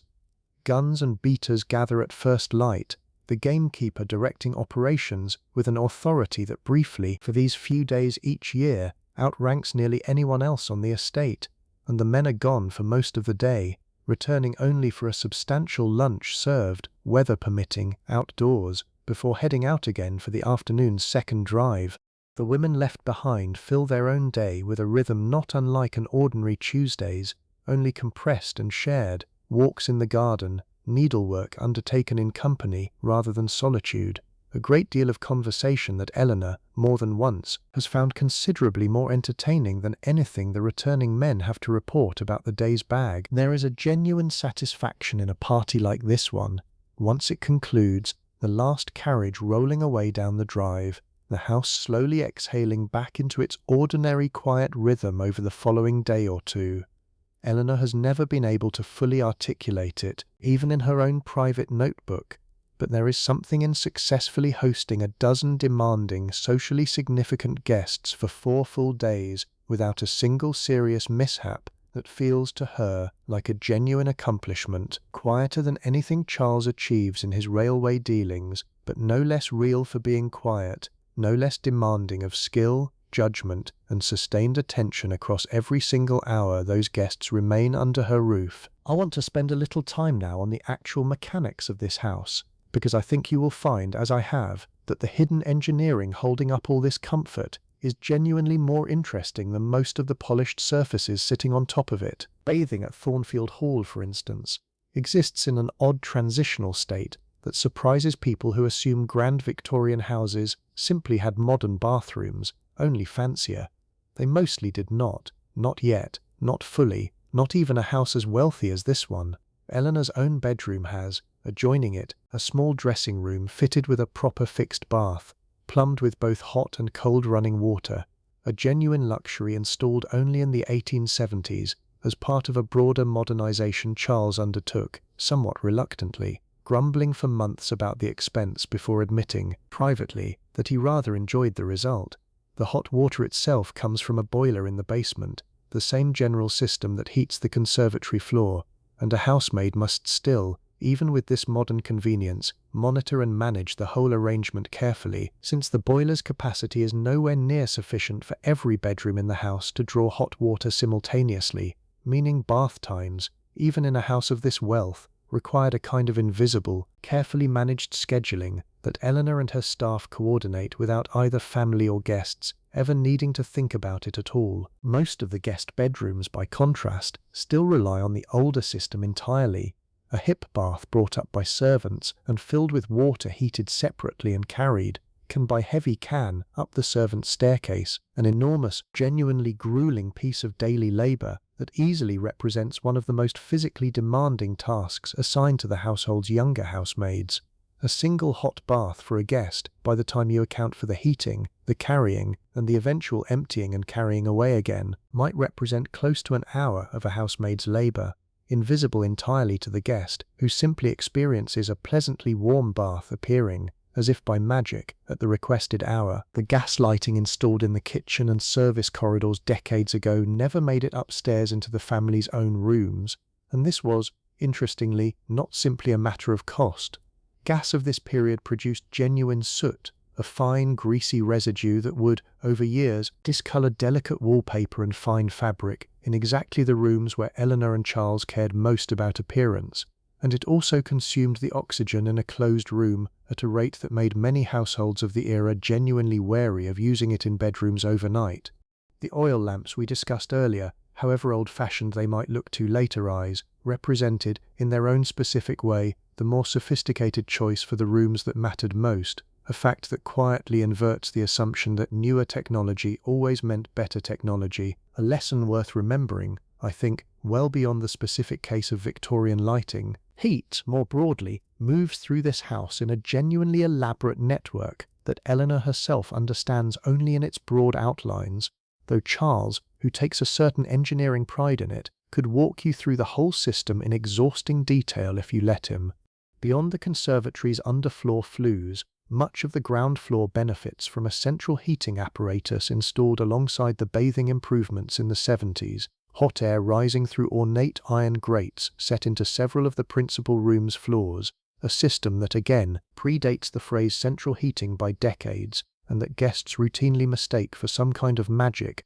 until it is quietly, modestly explained to them. And there is one more piece of hidden machinery worth knowing about, tucked into the basement alongside the boilers, a device that never fails to genuinely delight visitors when Eleanor, in a rare mood for showing off, actually takes them down to see it. A speaking tube system runs through the walls of the house, a network of narrow pipes connecting the kitchen, the butler's pantry, and several of the principal rooms upstairs, allowing a whistle blown into one end to summon attention at the other, and a voice, distorted but perfectly audible, to carry instructions across 3 floors without a single servant needing to physically climb a single stair. It is, in its own modest way, one of the house's genuine small marvels, a piece of engineering so ordinary to Eleanor now that she barely registers using it several times a day, and yet so far beyond anything the original 17th century farmhouse buried somewhere inside these walls could ever have imagined that the distance between the two feels, on reflection, almost impossible to measure. Let me tell you about a different kind of day now, a summer one, because the Thornfield Hall of July looks and sounds and even smells almost like a different house entirely from the frost-edged Tuesday we have spent tonight walking through. By July, the fires that warmed the conservatory floor through winter have been banked down to almost nothing, since the orange trees no longer need coaxing against the cold, and the tall glass panes, thrown open now along their upper vents, let in a breeze that carries the smell of cut grass from the lawns beyond, rather than the mineral warmth of the boiler flues. Eleanor takes her early morning hour here still, out of habit more than necessity, but the quality of the light is entirely different, pale gold arriving considerably earlier, birdsong considerably louder, the whole world outside the glass feeling closer, less separate from the room than it ever does in the depths of winter. The garden party, when it comes, usually in the last full week of July, is the single largest social event the family hosts that does not involve overnight guests, a sprawling afternoon gathering that might draw 60 or 70 people from across the county, spread out across the lawns, in a scene that Eleanor has always privately thought looks rather like something from one of the illustrated papers, parasols in pale silk dotted across the grass, a striped marquee erected for shade and refreshment, a small string quartet hired specially from Salisbury, playing quietly enough to be pleasant background rather than genuine performance. Logistics for an afternoon like this one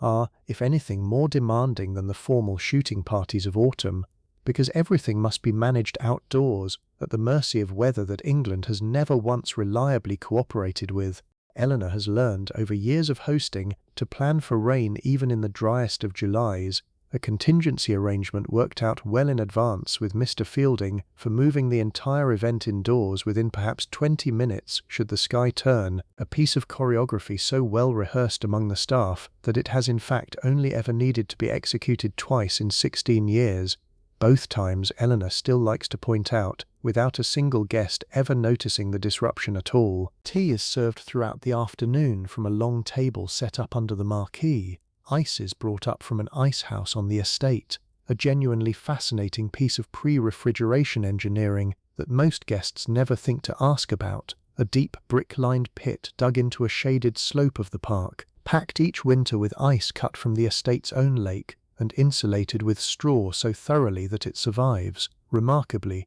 well into the following autumn, providing exactly this kind of luxury on exactly this kind of hot July afternoon. It is at a garden party very much like this one, 3 summers ago, that Eleanor first watched her niece Margaret, her sister's daughter down from Bath for the season, meet the young man who would, within the year, become her husband. A quiet, slightly awkward encounter over the strawberry ices that Eleanor observed from a discreet distance with the particular, knowing amusement of a woman who has watched this exact small drama play out at enough garden parties over enough years to recognize its opening scene the moment it begins. There is a specific pleasure she has found in watching a courtship unfold slowly across a summer's worth of these gatherings, each one a small, carefully permitted step closer, and she takes real, quiet satisfaction in having, in her own understated way, engineered rather more of the seating arrangements at subsequent parties than young Margaret or her eventual husband ever fully realized. Music runs through this whole household in ways we have only briefly touched on tonight,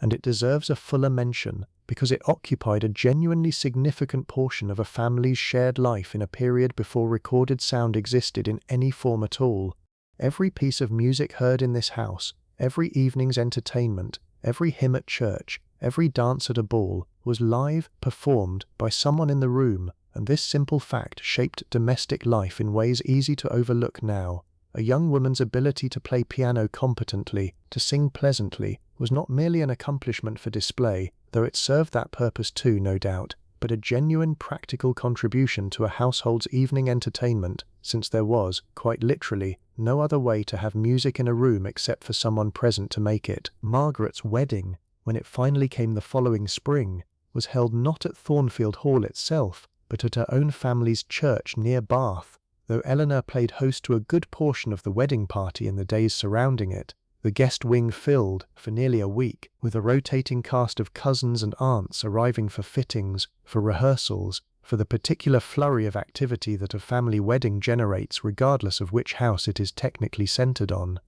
Eleanor found herself, that week, in the somewhat unexpected role of advisor on matters she had not thought about with any real attention in 16 years, since her own wedding, and she was faintly startled to discover how much of it had shifted in that time, how the specific etiquette governing a proper wedding breakfast, the acceptable number of bridesmaids, even the fashionable colour of a going-away dress, had all quietly moved on without her fully noticing, a small, humbling reminder that even a woman who prides herself on running a household with real precision cannot entirely stop the world from continuing to change around her. The wedding dress itself, white silk with a modest train, followed a fashion that Eleanor's own generation had helped establish, since white as the standard colour for a bride's gown, so universal now as to seem almost inevitable, was a considerably newer convention than most people realized, popularized largely through the same royal influence that had made the Christmas tree fashionable decades earlier, a queen's own wedding choice rippling outward across an entire country's brides for generations afterward in a way that particular queen at the time likely never fully anticipated. Let me turn now gently back toward where we began tonight,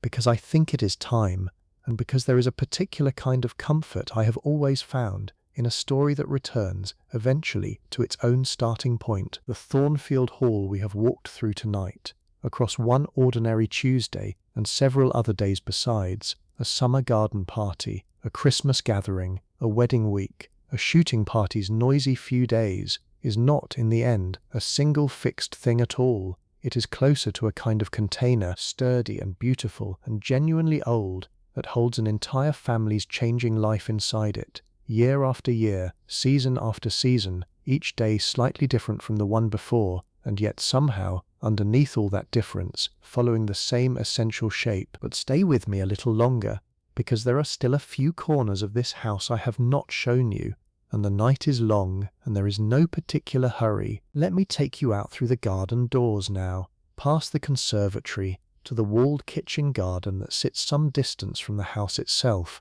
screened from view by a deliberate belt of trees, because even a vegetable garden, at a house like this one, was considered something to be managed rather than displayed, tucked discreetly out of sight of the more ornamental grounds a guest might actually walk through. The walls themselves, brick, nearly 12 feet tall on the northern side, serve a purpose far more sophisticated than simple enclosure, and this is a detail I genuinely love, because it is the kind of quiet, invisible expertise that a whole era of gardeners understood instinctively and that has largely vanished from common knowledge now.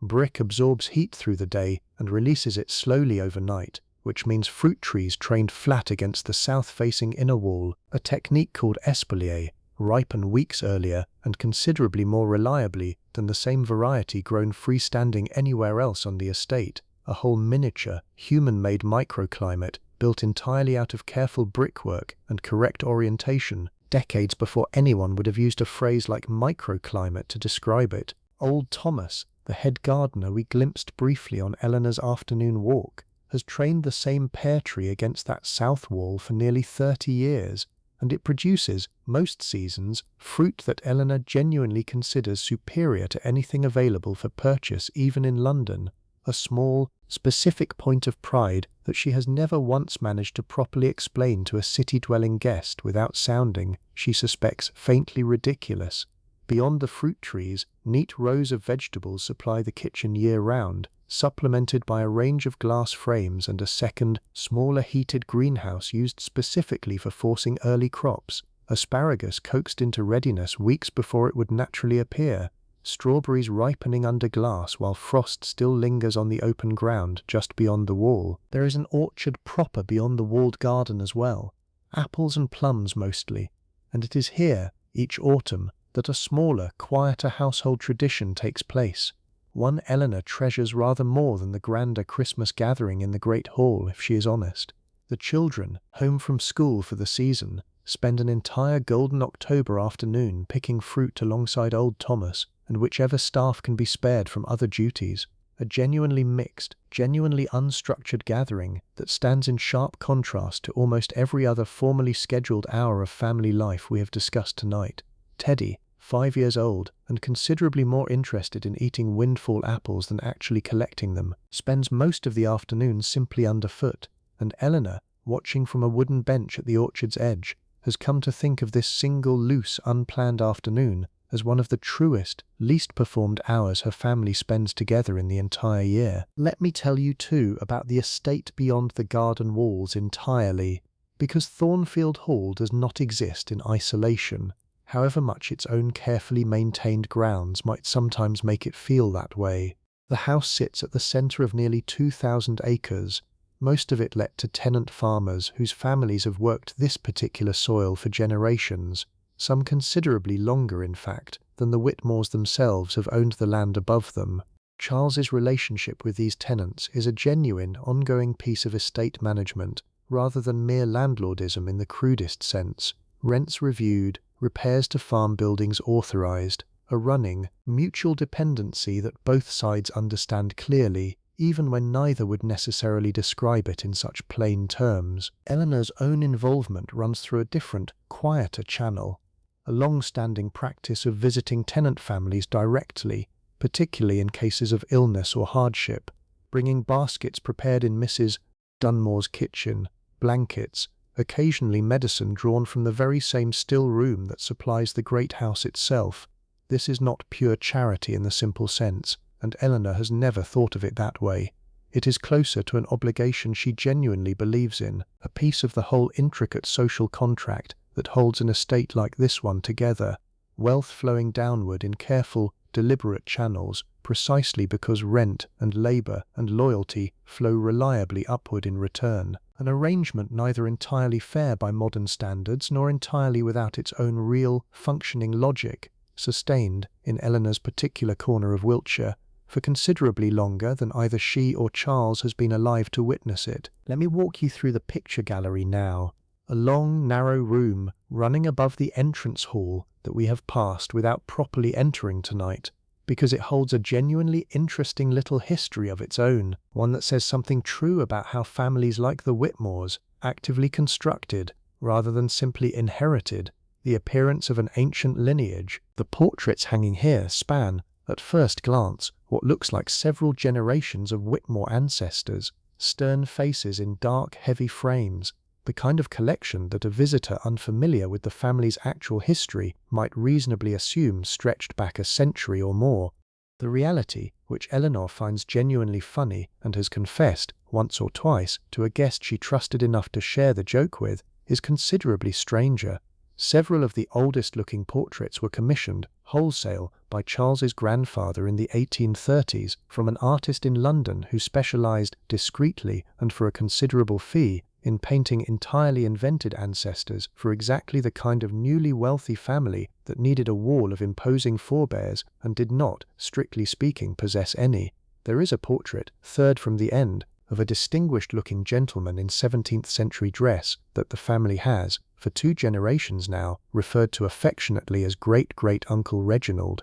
even though no one named Reginald has ever actually appeared in any confirmed branch of the Whitmore family tree. A small, quietly absurd piece of manufactured history that Eleanor has grown genuinely fond of over the years, precisely because everyone in the family now knows the joke and continues it anyway, a fiction so old and so gently maintained that it has become, in its own way, as real a piece of family tradition as anything actually true. Genuine portraits, the ones that actually depict real Whitmores, begin around the 1830s and grow considerably more numerous from there, including a formal wedding portrait of Eleanor and Charles themselves, commissioned the year after their marriage, that hangs near the gallery's far end. Eleanor rendered by the artist in a pose she has always privately considered rather stiffer and more solemn than she remembers actually feeling that particular afternoon, though Charles maintains, whenever the subject comes up, that the artist captured her expression perfectly, a small marital disagreement neither of them has ever bothered to resolve in 16 years, and likely never will. There is a particular kind of pleasure Eleanor takes in walking this gallery alone,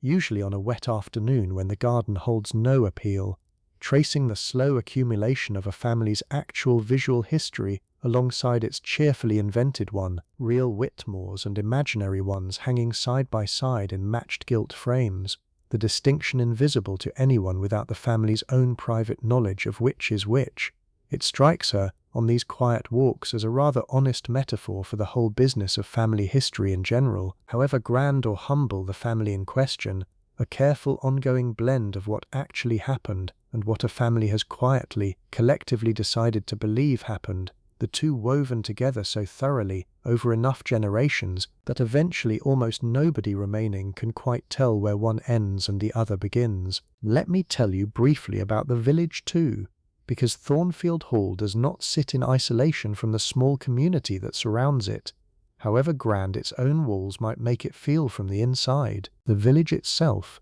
a scattering of perhaps 40 cottages, a church, a single small shop, and an inn that Charles visits considerably more often than Eleanor does, depends on the estate in ways both obvious and subtle. Employment for a significant portion of its working-age population, a school partly funded by Charles's own contributions, a doctor whose modest but steady income relies heavily on the estate's patronage, even though his actual visits to Thornfield Hall itself remain, as we discussed earlier, genuinely rare. The relationship runs both directions, in its own quiet way.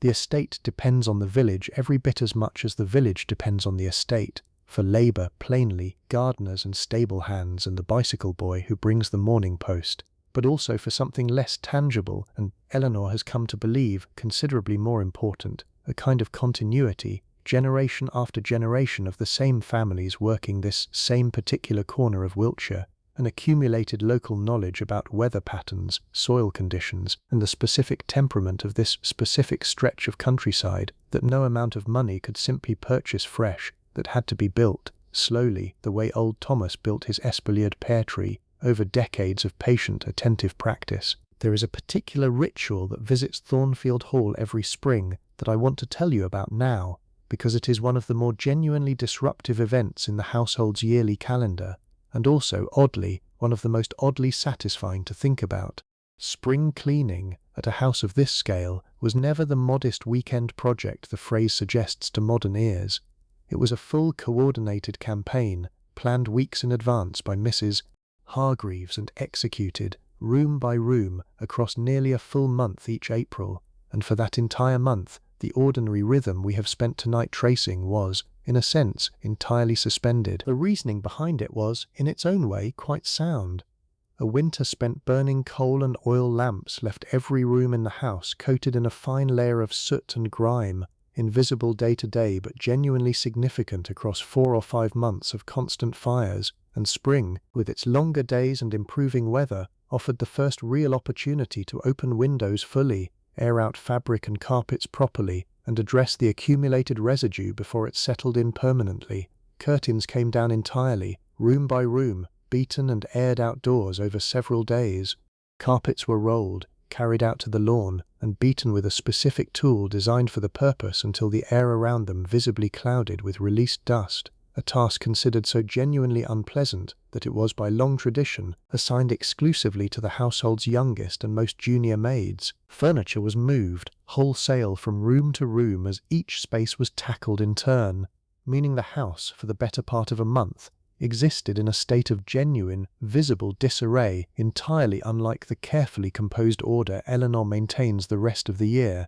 a strange, temporary chaos that she has, over the years, come to find almost restful in its own way, a permission, briefly granted, to simply let things be untidy, in service of a larger, more thorough kind of order still to come. Eleanor's own role during this month shifts considerably from her usual daily governance, becoming less about maintaining the household's steady rhythm and more about a kind of intensive, hands-on project management, walking each room alongside Mrs. Hargreaves as it is completed, checking curtains rehung correctly, ornaments dusted and returned to their exact original positions, a task that requires, in a house this large, a memory for detail that Eleanor privately considers one of her genuine, if entirely unglamorous talents. Let me turn now to something gentler, something I think you will enjoy hearing about as we settle further into the evening, and that is the language of flowers, a whole intricate system of meaning that ran alongside the more obvious social rules we have discussed tonight, and that governed a surprising amount of quiet communication in households like this one. A bouquet sent or received was never simply decorative. Every flower carried a specific, widely understood meaning, and a carefully assembled arrangement could convey messages that would have been considered far too direct, even scandalous, if spoken aloud. Eleanor keeps a small, well-worn reference book on this very subject in her sitting room, consulted more often than she would readily admit, because the conservatory gives her, quite literally, the raw materials to speak this particular silent language whenever the occasion calls for it. Red roses for genuine romantic love, everyone of the era knew that much, but the subtleties ran considerably deeper. Yellow roses suggested friendship, or occasionally, depending on context, jealousy, a genuinely useful ambiguity for a woman navigating a delicate social situation. Ivy, which grows thick along the garden's northern wall, symbolized fidelity and enduring affection, and Eleanor has, more than once, included a sprig in a bouquet sent to a friend going through a difficult patch, a small wordless message of steady support that required no awkward conversation at all. This entire silent vocabulary reached its most elaborate expression during courtship.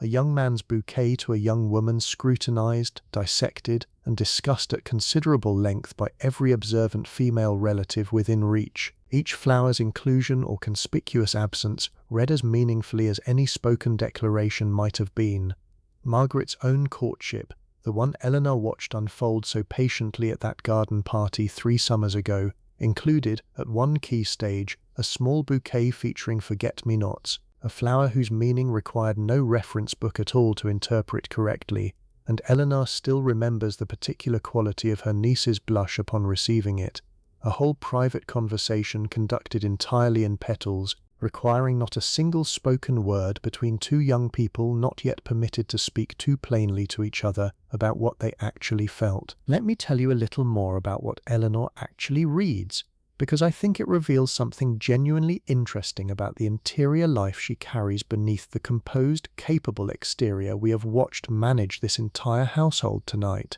The novel currently open on the library's side table, spine cracked, a faint T-ring on its lower corner exactly as I mentioned earlier, is one of a steady stream of 3-volume novels that arrive at Thornfield Hall through a subscription to a circulating library in London, an arrangement that allows Eleanor and a great many women of her class access to considerably more contemporary fiction than they could ever justify purchasing outright, since a full set of new novels, bound in 3 separate volumes as fashion of the period dictated, cost more than most households would consider reasonable for something read, typically only once. Eleanor is, if she is honest with herself, a genuinely voracious reader, working through perhaps 40 or 50 novels a year in these stolen 20-minute stretches, early mornings, quiet afternoons, the odd half hour before Sarah arrives to dress her for dinner, and her tastes run, somewhat to her own private amusement, toward exactly the sort of sensational, plot-driven fiction that the more serious literary reviews of the period tended to sneer at, stories of mistaken identity, hidden inheritances, women in genuine peril rescued, eventually, through some combination of courage and good fortune. She has never discussed this particular taste with Charles, who reads almost exclusively history and the financial papers, and would likely find her preferences faintly bewildering, not from any real disapproval but simply from a genuine lack of interest in that particular corner of her inner life, a gap in their shared understanding of each other that Eleanor has never found troubling, precisely because a marriage, she has come to believe over 16 years, does not actually require 2 people to share every single interest, only to genuinely respect the ones they do not share. There is something in this worth noting, I think, something that quietly complicates the picture of Victorian domestic life as entirely without private interior richness.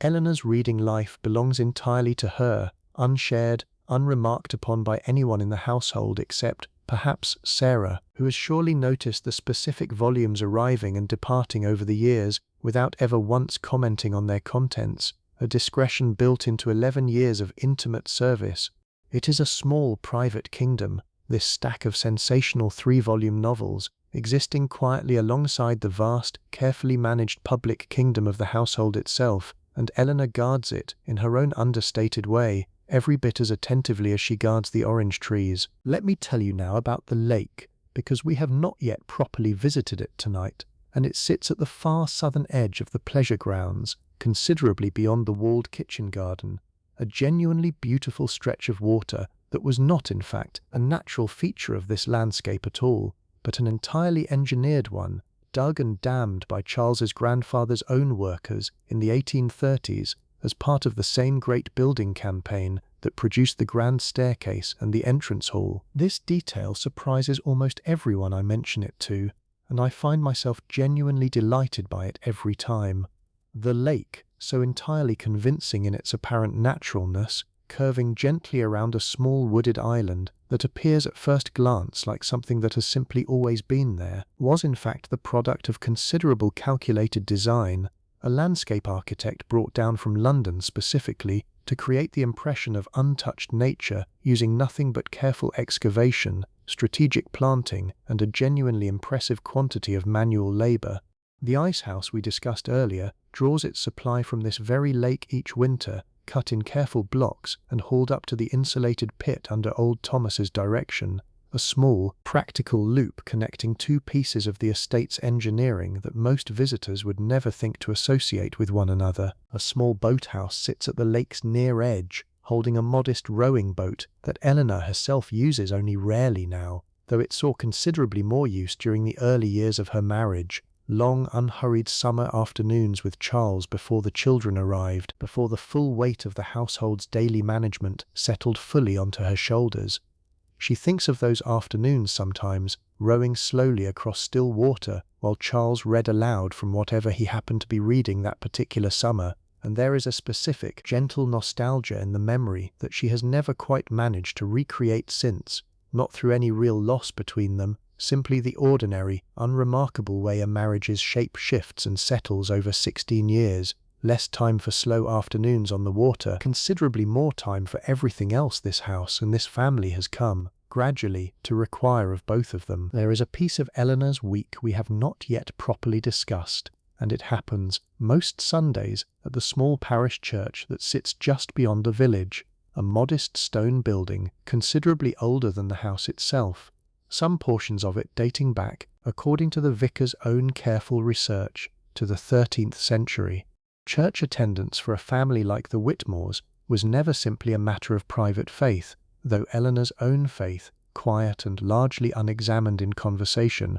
runs genuinely deep beneath the social performance layered on top of it. It was also, unmistakably, a weekly piece of public theatre, the family's box pew, elevated slightly and set apart from the rest of the congregation, a visible, physical statement of the estate's continuing presence and responsibility within the community, observed and noted by every tenant, farmer and villager present. Eleanor takes this responsibility seriously in ways that extend well beyond the hour spent in the pew each Sunday morning. She sits on the committee overseeing the village school, a role that involves considerably more than the occasional charitable contribution, actual attention to the curriculum, actual conversations with the schoolmistress about which children show particular promise and might. With the right small intervention, a recommended apprenticeship, a word put in with a local tradesman, find their circumstances genuinely improved. She organises, alongside the vicar's wife, a fund providing coal to the village's elderly and infirm through the hardest months of winter,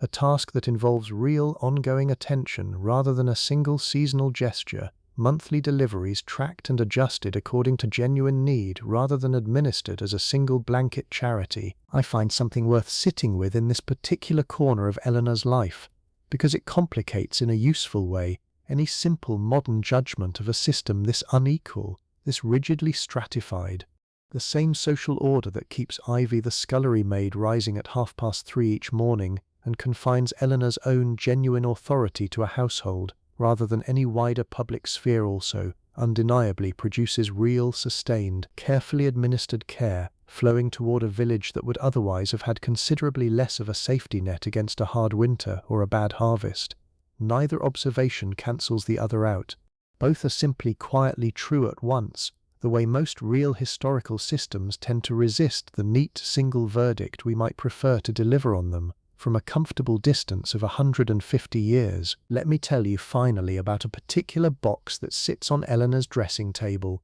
separate from the jewellery case we discussed earlier, a small plain wooden box with a simple brass clasp that holds nothing valuable at all in any monetary sense, and that Eleanor would, if the house were somehow burning, likely rescue before almost anything else in the entire building.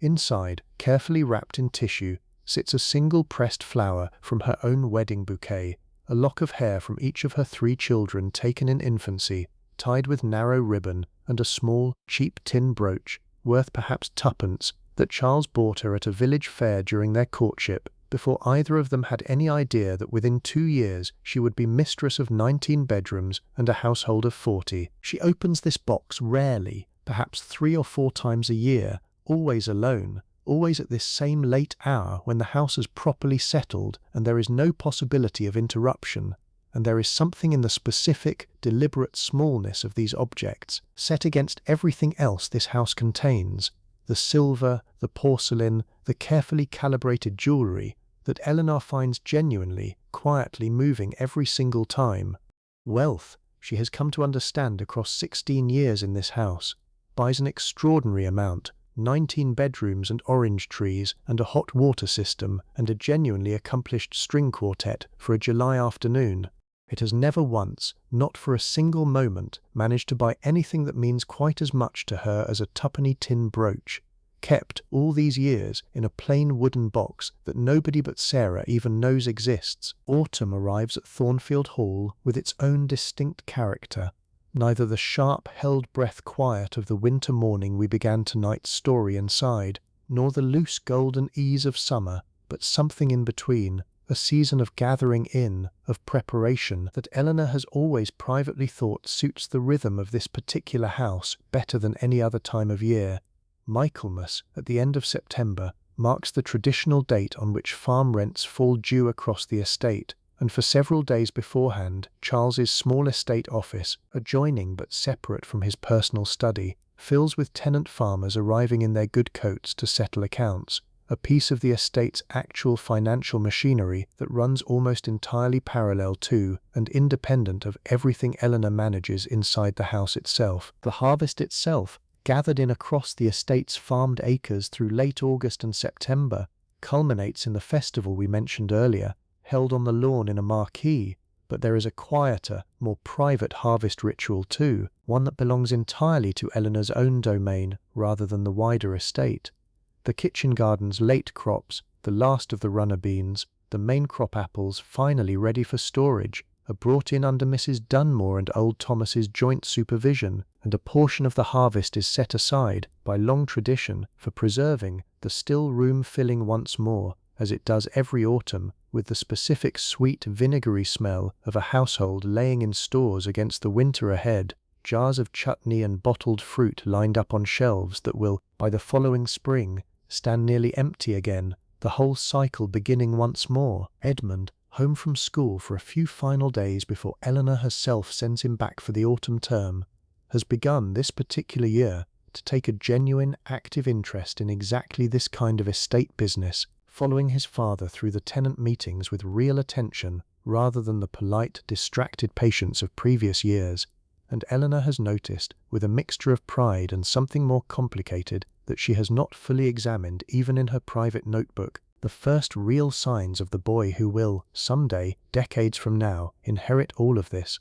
the house, the 19 bedrooms, the orange trees, the whole intricate machinery she has spent 16 years learning to run so smoothly that it looks, from the outside, effortless. She thinks about this future only occasionally, and never for very long, because there is something in it that unsettles her in a way she has never quite managed to name. Not fear exactly, not sadness, something closer to the strange vertigo of understanding that everything she has built here, every carefully calibrated tea service, every perfectly timed morning call, every hour of patient needlework beside a window positioned just so, will someday belong to someone else's wife entirely, some woman not yet born, or perhaps already a small girl somewhere in England right now, who will, one distant day, sit at this same dressing table, open this same drawer, and begin, in her own way, the whole long patient work of learning to run this house all over again. It does not trouble her exactly, this thought. If anything, there is something steadying in it, something she has come, over the years, to find genuinely comforting rather than melancholy. Thornfield Hall was here before her, in its earlier, smaller incarnations, back to that 17th century farmhouse buried now inside the library's western wall. It will be here after her too, whatever changes the coming decades bring to it, and Eleanor's own particular 16 years of careful stewardship, the specific weight of her hand on this specific household, will become, eventually, simply one more layer folded into a much longer story, the way the original farmhouse family's names survive now only on a few worn headstones and a set of deeds nobody troubles to read. Let me tell you about the evenings when the house genuinely comes alive with music and performance, because we touched earlier on the ordinary quiet of Eleanor's needlework beside the lamp, but there are other evenings entirely, perhaps once or twice a month through the darker half of the year, when the drawing room transforms into something closer to a small private theatre. These evenings begin, typically, with singing, Eleanor herself contributing a piece or two on the piano, her playing exactly as modest as she described it earlier, though a guest with genuine talent, and there is usually at least one among any gathering of a dozen or more people, will often be gently, persistently encouraged to perform something more ambitious, an aria perhaps, or a piece of genuine technical difficulty that draws the whole room's attention in a way the ordinary background music of ordinary evenings never quite manages. There is a particular social choreography to this too, naturally, because a hostess like Eleanor has learned, across years of practice, exactly how to invite a talented guest to perform without ever making the request feel like a demand, and exactly how to gently, kindly steer a guest of more enthusiasm than actual ability toward a shorter, less exposing piece. All of it managed with a lightness of touch that leaves everyone in the room feeling flattered rather than judged. On the more ambitious of these evenings, the family and their guests occasionally attempt what the era called amateur theatricals,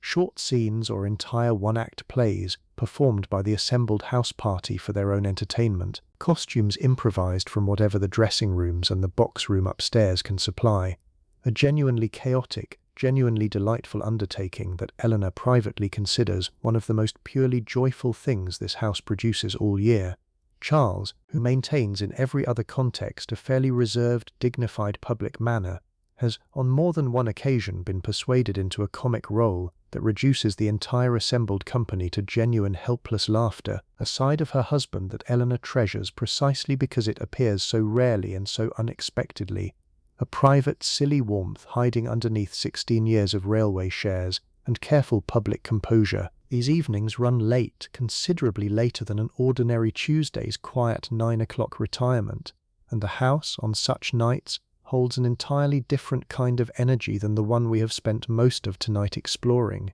Laughter carrying up the grand staircase, lamps burning in the drawing room well past 11, the whole careful, ordered machinery of the household, briefly, deliberately loosened to make room for something closer to pure, unstructured pleasure. Even Mr. Fielding, presiding over the evening's refreshments with his usual dignified restraint, has been observed, on at least one memorable occasion 3 years ago, to allow himself the faintest, most fleeting smile during a particularly disastrous amateur rendition of a well-known comic scene, a detail Eleanor still brings up occasionally, with genuine delight, whenever she wants to make Sarah laugh. Let me tell you too about the particular way light moves through this house across an entire year, because it is something Eleanor has noticed, quietly, across 16 years of living inside these same walls, and I think it is worth pausing on before we return, finally, to where our evening actually began. In deep winter, the light that reaches her northeast bedroom window arrives late and pale,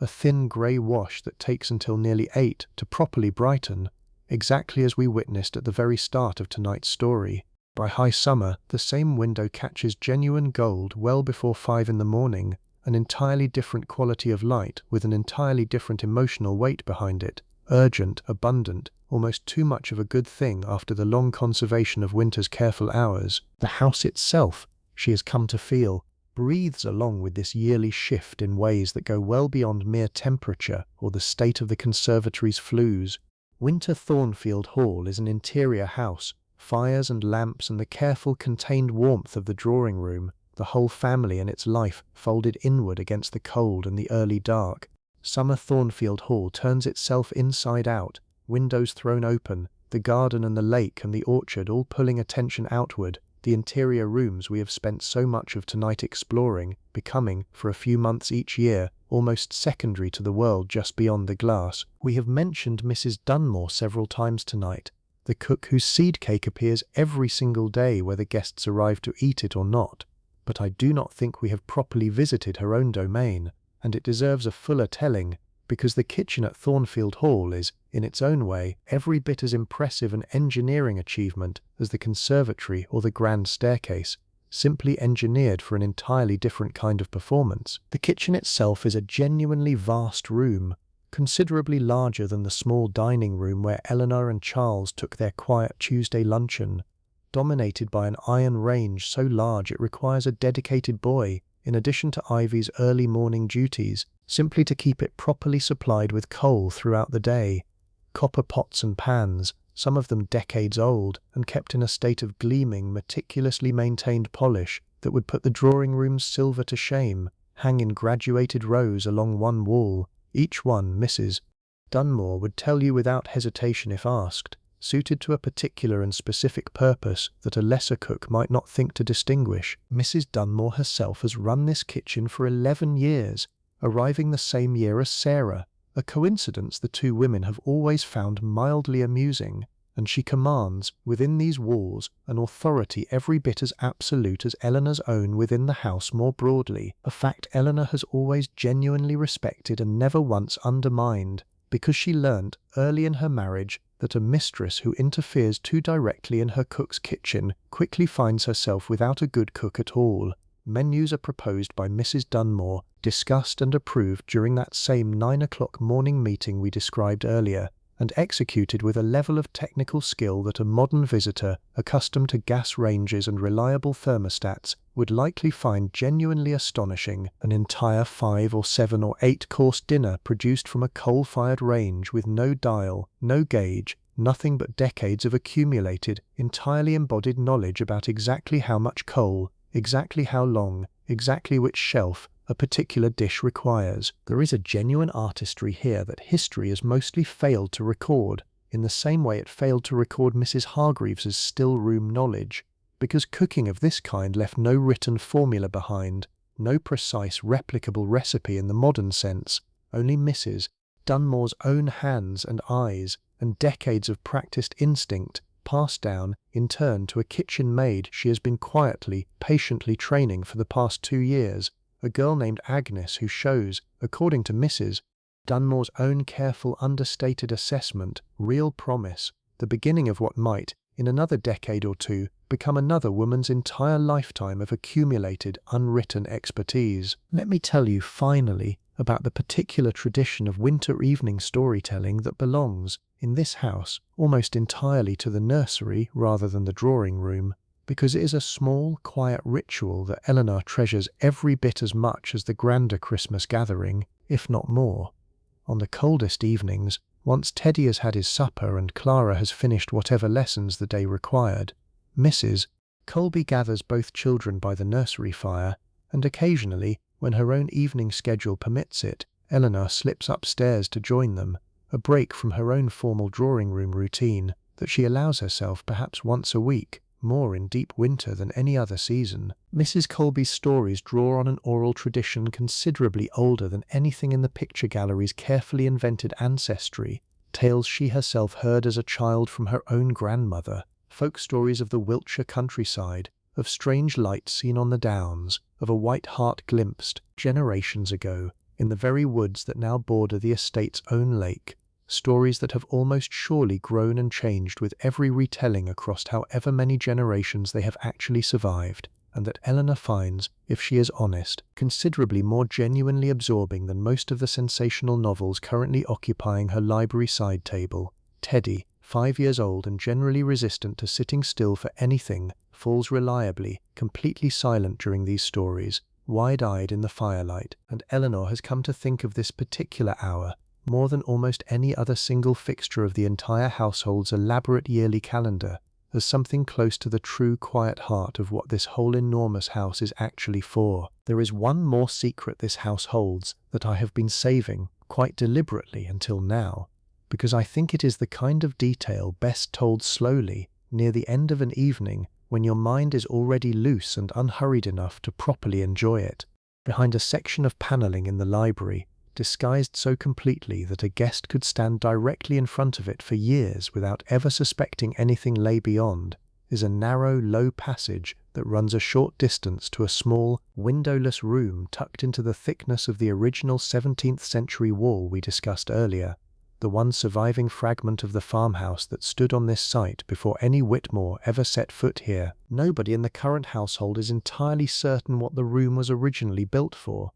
Charles's grandfather, who incorporated the old wall into his new construction rather than demolishing it entirely, apparently found the hidden space already there, sealed and forgotten, and simply left it as he found it, rather than going to the expense of properly opening it up into something useful. The most likely explanation, according to a local historian Eleanor once consulted out of genuine curiosity, is considerably less romantic than the priest holes and hidden chapels of grander older houses, probably nothing more mysterious than a small strong room or storage space built by the farmhouse's original 17th century owners for keeping valuables safe from the casual opportunism of the era, a purpose that would have made perfect practical sense in a much smaller, much less secure house than the one Eleanor now runs. Eleanor discovered the passage herself, quite by accident, during her very first year at Thornfield Hall, running her hand idly along the library panelling while lost in thought and feeling.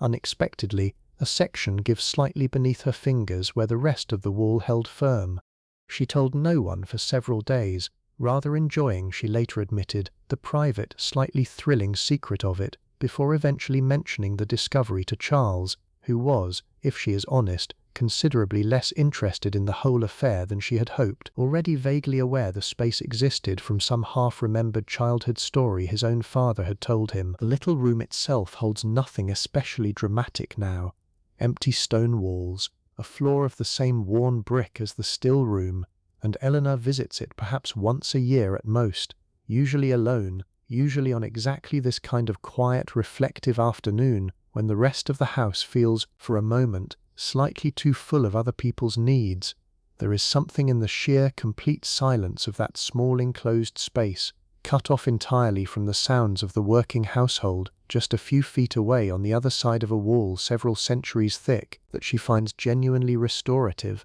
a silence so total it feels almost like a physical substance rather than simply the absence of sound, and she has come, over the years, to think of it as the house's own private lungs, a small pocket of stillness folded quietly into the middle of all that constant, careful, elaborate motion, waiting there, unchanged, regardless of which century happens to be unfolding on the other side of the panelling. Let me tell you about one more room before we finish, tucked away in a low outbuilding connected to the main house by a covered passage, because it is a room that touches every single garment we have discussed tonight, every wine-coloured silk gown, every plain wool morning dress, and yet almost nobody who admires Eleanor's wardrobe ever thinks to wonder where the actual labour of keeping it clean and pressed takes place. The laundry occupies its own small building entirely separate from the main house, a deliberate piece of planning that reflects genuine practical wisdom rather than mere social separation,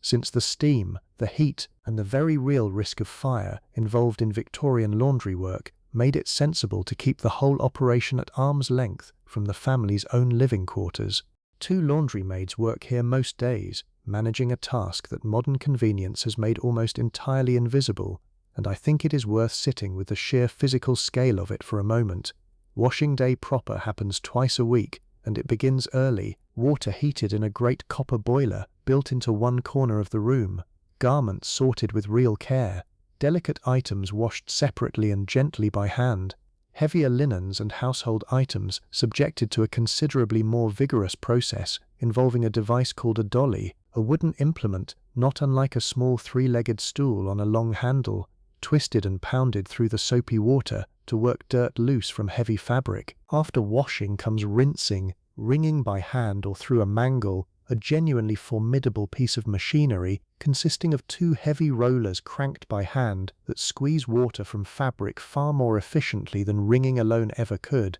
and then drying, weather permitting, on lines strung across a walled yard behind the laundry building, or, on wet days, on wooden racks hung from the ceiling and raised by pulley above the residual warmth still radiating from the boiler. Ironing follows, using heavy flat irons heated directly on a small stove kept burning specifically for this purpose, each iron used for only a few minutes before it cools too much to be effective and must be swapped for a freshly heated one, a constant, careful rotation that the laundry maids manage almost without conscious thought after enough years of practice. Eleanor's own more delicate items, the wine-coloured silk, the fine lace collars she favours for morning wear, receive special attention entirely separate from the household's heavier linens, often handled by Sarah herself rather than trusted to the laundry maids at all, a small extension of the same intimate, practiced relationship that governs every other aspect of how Eleanor's wardrobe is maintained.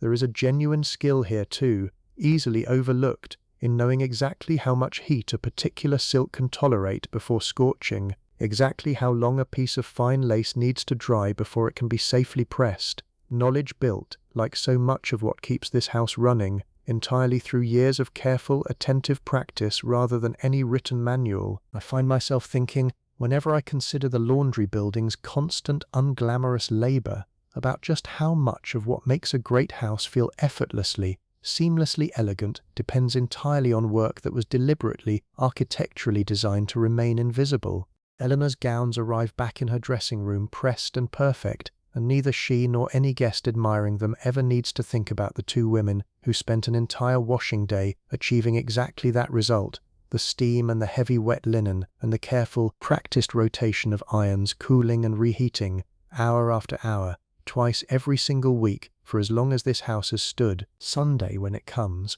offers this household something genuinely different from the rest of the week's careful, scheduled rhythm, and it is worth pausing on before we return, finally, to where we began. Church in the morning, as we discussed, the family's box pew observed by the whole gathered parish, but the afternoon that follows carries a different texture entirely, a deliberate sanctioned slowing that touches every level of the household at once. Mrs. Dunmore's kitchen prepares a simpler meal than the elaborate weekday dinners, cold meats largely, a joint roasted the day before, since Sunday cooking itself was, by long tradition observed in households of every class across the country, kept to a minimum out of respect for a day meant for rest rather than labour. The household staff, too, experience Sunday differently. A portion of them granted the afternoon free following church, time that belongs, briefly entirely to them, rather than to the house's constant demands, and it is on exactly these Sunday afternoons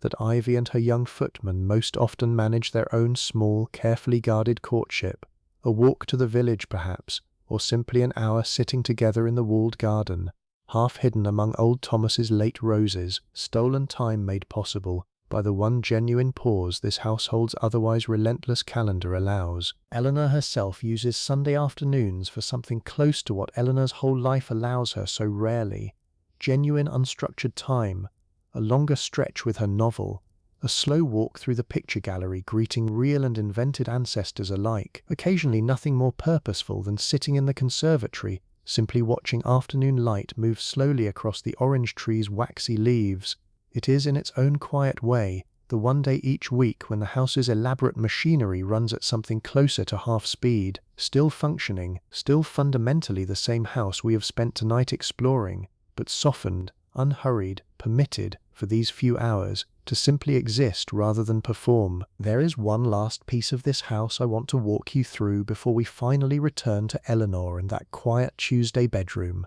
and it is, in some ways, the very first thing any visitor to Thornfield Hall actually experiences, though we have saved it, deliberately, until nearly the end of our own evening together. The entrance hall is the room every guest sees before any other, and it was designed, quite deliberately, to do a great deal of communicating in the space of the few seconds it takes a visitor to cross from the front door toward the base of that grand curving staircase. The floor here is laid in black and white marble, imported at considerable expense, arranged in a large diamond pattern that Eleanor still finds, after 16 years, genuinely satisfying to look at, cool and precise underfoot even in the depths of summer, a small architectural promise, delivered before a single word has been exchanged, that everything else in this house will be handled with exactly the same careful attention. A large table sits just inside the door, and it holds, most days, a silver salver for calling cards, a small but genuinely important piece of the household's social machinery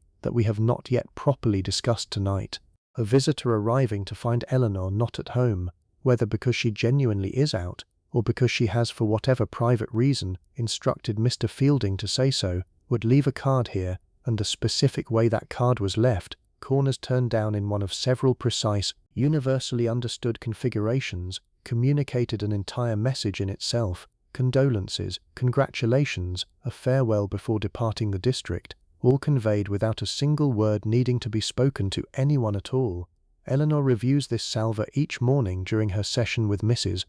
Hargreaves, and a small collection of cards accumulated there tells her, more efficiently than almost any other single source, exactly what social currents are moving through the county at any given moment. Above the table hangs a large mirror in a gilt frame, positioned specifically so that a visitor, waiting those first few moments while a footman announces their arrival, catches sight of their own reflection and, whether they consciously register it or not, straightens slightly, checks a stray curl, settles their expression into something more composed, a small piece of architectural psychology that Eleanor's mother-in-law apparently understood perfectly when she chose the mirror's exact placement decades ago, and that continues, quietly, to do its work on every single guest who crosses this threshold, entirely without their awareness that the house itself has just given them a gentle, silent instruction to present their very best selves before going one step further inside. The overall effect, marble floor, gilt mirror, the grand staircase rising just beyond, all of it visible in a single sweeping glance from the front door, is calculated, and Eleanor knows this perfectly well, having absorbed the same lesson early in her own marriage that her mother-in-law clearly understood decades before her. A house like this one begins persuading its visitors of its own worth before a single word of actual conversation has taken place, and the entrance hall's entire purpose, beautiful as it undeniably is, exists in service of exactly that quiet, wordless persuasion, a threshold built to tell you, in the space of a few marble-floored seconds, precisely what kind of family you have just arrived to visit. Let me tell you a little more about the drawing room itself before we close, because we have sat in it with Eleanor several times tonight without ever really looking closely at what fills it, and I think the small objects scattered through a room like this one often say more about a family than any of its grander architectural gestures ever could. Along the mantelpiece sits a row of porcelain figures, mostly shepherdesses and pastoral scenes, in the delicate, slightly sentimental style fashionable a generation or two before Eleanor's own marriage, a set inherited from Charles's mother rather than chosen by Eleanor herself, and one she has never quite loved, but has also never once considered removing, out of a quiet, settled respect for the house's own accumulated history that runs deeper, in its way, than her personal taste. Beside them, a clock under a glass dome, its slow, steady ticking so completely woven into the room's ordinary soundscape that Eleanor genuinely does not hear it anymore, except in the rare moments she consciously listens for it, the same way she stopped, years ago, consciously hearing the particular creak of the gallery floor above the library. A small side table near her usual chair holds a stack of the more respectable illustrated papers, delivered weekly from London, alongside a leather writing case that travels with her between rooms, depending on where the afternoon light happens to fall best, and a single, slightly worn footstool that she has quietly claimed as her own over the years, positioned always at exactly the same distance from the fire, regardless of how many times a housemaid, tidying the room, inadvertently moves it and must be gently, wordlessly corrected the following morning. The curtains, a heavy blue damask chosen by Eleanor herself during the same modernization that brought hot water to her dressing room, catch the last of the day's light in a particular way she has always found quietly beautiful, deepening from pale blue to something closer to midnight as evening properly settles in. And it occurs to her sometimes, sitting here with her needlework in exactly the spot where we found her earlier tonight, that this room, more than almost any other in the entire house, holds the truest physical record of her own 16 years here, her own choices layered carefully over her mother-in-law's, a shepherdess figurine she never chose sitting quietly beside a footstool she has made entirely, invisibly her own. The whole room a kind of unspoken conversation between one generation of Thornfield Hall's mistresses and the next, conducted not in words but in cushions and curtains and the precise placement of small, ordinary things. I think there is something worth carrying with you in that image, actually, as we finally make our way back toward Eleanor's bedroom and the close of this long, unhurried day. A house like Thornfield Hall is never really finished, never fully the work of any single person, however completely that person might, on any given ordinary Tuesday, seem to command it. It is always, quietly, a kind of collaboration across time, one woman's choices resting gently on top of another's, footstools moved and correctly repositioned, portraits real and invented hung side by side, a whole household's accumulated small decisions settling, slowly, into the particular shape that feels, to whoever happens to be living inside it at any given moment, simply and completely like home. One last stop, and then I promise we will let this house finally rest. Let me take you briefly to the stables, some distance from the main house and connected to it by a long gravel drive, because we have mentioned the stable boy sleeping above the horses tonight without ever properly visiting the world he belongs to. The stable block at Thornfield Hall houses a dozen horses at any given time, carriage horses for the family's various vehicles, riding horses for Charles and, increasingly these days, for Edmund. who has taken to riding with real enthusiasm over the past year, and a pair of sturdy cobs kept specifically for estate work, hauling, ploughing assistance, the countless practical tasks a working estate of 2,000 acres genuinely requires beyond anything the more glamorous carriage horses would ever be asked to do. The head coachman, a broad, quiet man named Perkins who has held the position for nearly 20 years, commands this small kingdom with an authority every bit as absolute, within its own domain, as Mrs. Dunmore's in the kitchen or Mrs. Hargreaves's across the household more broadly, and Eleanor has learnt, over the years, to trust his judgment on matters of horseflesh every bit as completely as she trusts her own judgment on matters of menus and morning dress. There is a genuine specific expertise here too, easily overlooked by anyone who has never actually needed to rely on it. Perkins can tell, from across the stable yard,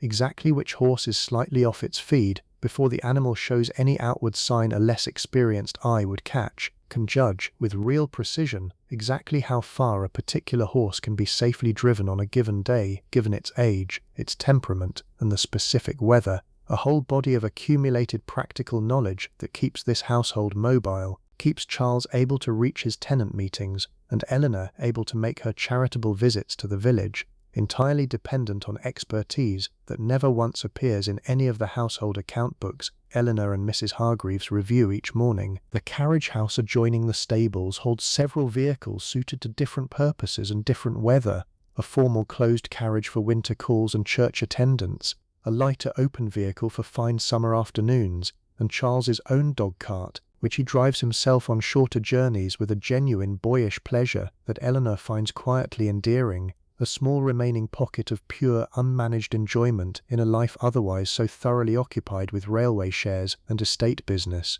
It occurs to her sometimes, watching him set off down the drive with the reins in his own hands rather than delegated to Perkins, that this particular pleasure of his is not so very different from her own quiet hour among the orange trees each morning, a small, protected space where the responsibilities of running a great house and a considerable fortune fall briefly, entirely away, leaving only the simple, immediate pleasure of a horse's steady trot and a familiar stretch of Wiltshire road unrolling ahead. There is one more room, and then truly I will let this house rest. It sits just off the nursery wing, a bright room facing south to catch the best of the daylight, and it is the schoolroom, where Clara spends several hours each weekday morning under the instruction of a governess named Miss Barrett, a quiet, precise young woman of perhaps 26 who has held the position for just under 2 years. The education Clara receives here follows a curriculum that would strike a modern parent as curiously lopsided,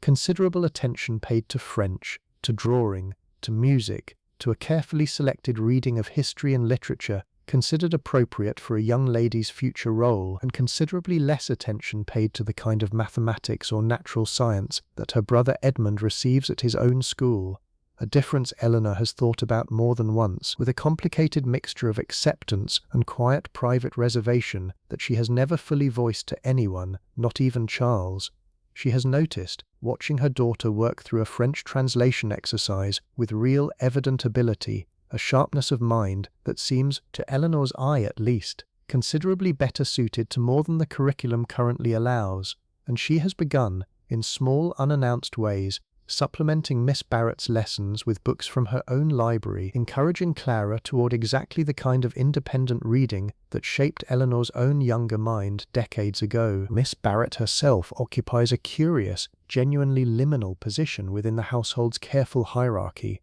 neither quite family nor quite staff in the way Sarah or Mrs. Hargreaves clearly are, taking her meals sometimes with the family, sometimes separately, dressed and mannered in a way that marks her unmistakably as a gentlewoman fallen on reduced circumstances rather than a servant born to service, a distinction that mattered enormously to everyone involved, even when nobody would have described it so bluntly aloud. Eleanor has always made a particular, deliberate point of treating her with real warmth and genuine respect, remembering her own mother's occasional stories of a distant cousin who had in an earlier generation found herself in precisely this same difficult, in-between position, neither one thing nor the other, and Eleanor has never wanted Miss Barrett to feel, within these walls at least, quite so precariously suspended as that old family story always suggested such women could feel. The schoolroom itself holds a globe, a small collection of educational cards, a piano considerably more modest than the one in the drawing room but adequate for daily practice, and a large window seat where Clara, on wet afternoons when outdoor exercise is impossible, curls up with whatever book Miss Barrett has most recently assigned, or, increasingly often these days, whatever book her mother has quietly, unofficially added to the pile. Eleanor visits this room perhaps twice a week, ostensibly to check on her daughter's progress, though she has come to admit, privately, that she also simply enjoys the particular quality of morning light that falls across this south-facing room, and the sight of her daughter genuinely absorbed in learning something new, a small, private pleasure that requires no elaborate justification at all. There is a final small detail I want to leave you with before we return to Eleanor's bedroom, because it is the kind of thing that only reveals itself if you happen to be standing in exactly the right spot at exactly the right hour, and I think it suits the quiet, unhurried mood we have settled into by now. Above the fireplace in Charles's study hangs a carved wooden crest, the Whitmore coat of arms, granted, along with the family's own claim to gentility, only in the 1830s, purchased through the College of Arms in the same general burst of respectability building that produced great-great-uncle Reginald and his entirely fictional 17th century portrait. The crest itself shows a stylized sheaf of wheat crossed with a length of chain, a design Eleanor has always privately found rather clumsy in its symbolism. Wheat for the agricultural land the family acquired, chain for the railway fortune that actually paid for most of what she has shown you tonight. The whole thing about as subtle, she has told Charles more than once with real affection, as a shop sign. What she finds genuinely moving, though, has nothing to do with the crest's design, and everything to do with its placement. Late on a winter afternoon, for perhaps 20 minutes only, the low sun angles directly through the study's western window and strikes the carved wood at precisely the correct angle to throw its shadow, sharp and clear, across the exact center of Charles's desk, falling directly over whatever papers happen to be sitting there at that particular moment. Railway accounts, tenant correspondence, a half-finished letter to his solicitor. Charles has never once, in 16 years, mentioned noticing this himself, entirely too absorbed in his own work to register anything so incidental. But Eleanor has watched it happen perhaps a dozen times over the years, slipping quietly into the study on some errand or other, and catching, for those 20 minutes, the whole invented weight of the family's manufactured heraldry falling, literally, across the very real, very current business that actually sustains it, wheat and chain both, cast in shadow over railway shares, an entire family's constructed history and its genuine present income overlapping, for one brief daily window, in a single patch of ordinary winter light. It strikes her, whenever she witnesses it, as a rather perfect small metaphor for this whole house, and for households like it more broadly, the invented sitting so comfortably alongside the real that after enough years, enough generations, the two become almost impossible to fully separate, each one leaning on the other, each one, in its own way, entirely necessary to holding the whole elaborate structure upright. Let me tell you one more small thing about the conservatory before we finally, truly return to Eleanor's bedroom, because it is a detail I find myself thinking about often, and I think it belongs near the end of this story rather than the beginning. The orange trees Eleanor tends so carefully did not simply arrive one day fully grown. She has raised the largest of them, the one nearest the wrought iron bench where we found her sitting so early this morning, from a single small cutting sent by her cousin in Cornwall 9 years ago, a fragile, uncertain thing that spent its first 2 years in a small pot in the warmest corner of the room before Eleanor judged it strong enough to be moved into open soil. She has kept a small, careful record of its progress in a slim notebook entirely separate from the private diary we have seen her writing in tonight, dates of new growth, notes on feeding and watering adjusted through each season, a single blossom recorded with something close to genuine excitement in its 4th year, the first proper fruit, small and imperfect but entirely real, harvested in its 6th. This particular hobby, plant collecting and cultivation, was, as it happens, a genuinely respectable and increasingly fashionable pursuit for women of Eleanor's class throughout this period, connected to a much broader Victorian enthusiasm for botany and natural history that reached into every level of society, from grand conservatories like this one, down to a single fern kept carefully in a modest cottage window. Eleanor corresponds, in fact, with two other women, one in Devon and one considerably further away in Edinburgh, neither of whom she has ever met in person, purely on the subject of orange and lemon cultivation under glass, an entire ongoing exchange of practical knowledge, successes, and failures conducted across hundreds of miles through letters that arrive, as we discussed earlier, with a reliability that would surprise a modern reader. Three women united by nothing more than a shared, genuinely absorbing curiosity about how to coax a Mediterranean fruit tree into thriving under an English sky. There is something in this that I find quietly wonderful, actually, sitting here near the end of our evening together. Eleanor's public life, the calls and the dinners and the careful calibrated etiquette we have spent tonight exploring, is thoroughly documented, recorded in etiquette manuals and social columns and the careful memory of an entire county's worth of observant neighbours. This other life, the quiet, patient 9-year cultivation of a single orange tree, the careful correspondence with two women she will very likely never meet, belongs to nobody's official record at all, exists only in a slim private notebook and in the tree itself, standing now taller than Eleanor herself, its branches heavy with small hard-won fruit, that she alone truly understands the full patient history of. One truly last thing, and then I will let this house rest properly.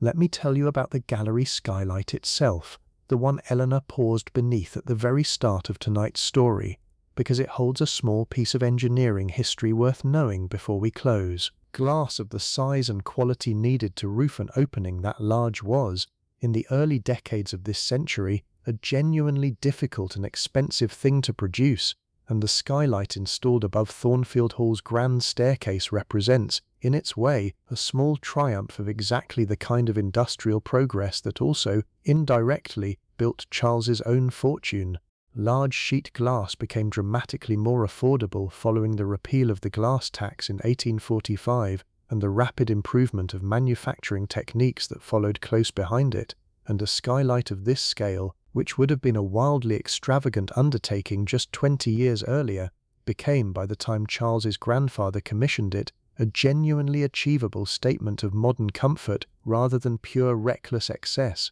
The panes themselves require cleaning twice a year, a task performed by two workmen brought up specially from Salisbury with the kind of scaffolding equipment the household does not otherwise possess, working carefully across the whole curved expanse of glass, while a housemaid stands below with dust sheets protecting the mahogany staircase rail from anything that might fall. Eleanor watches this particular task each spring and autumn with a specific, quiet fascination, the two men suspended so far above the marble entrance hall floor, and she has never quite lost the small flutter of nerves it produces in her, even after watching the same careful, practiced operation unfold successfully every single year for the entire 16 years of her marriage. It is this same skylight, cleaned now until the following autumn, that will catch tomorrow's first proper light and send it pouring down across the mahogany rail exactly as it has done for 50 years, exactly as it will very likely continue doing for 50 more, long after Eleanor herself has become nothing more than a name in the picture gallery, hanging quietly, one hopes without invented ancestry attached, somewhere among the honestly recorded generations of Whitmores still to come. And one final small thought before we do.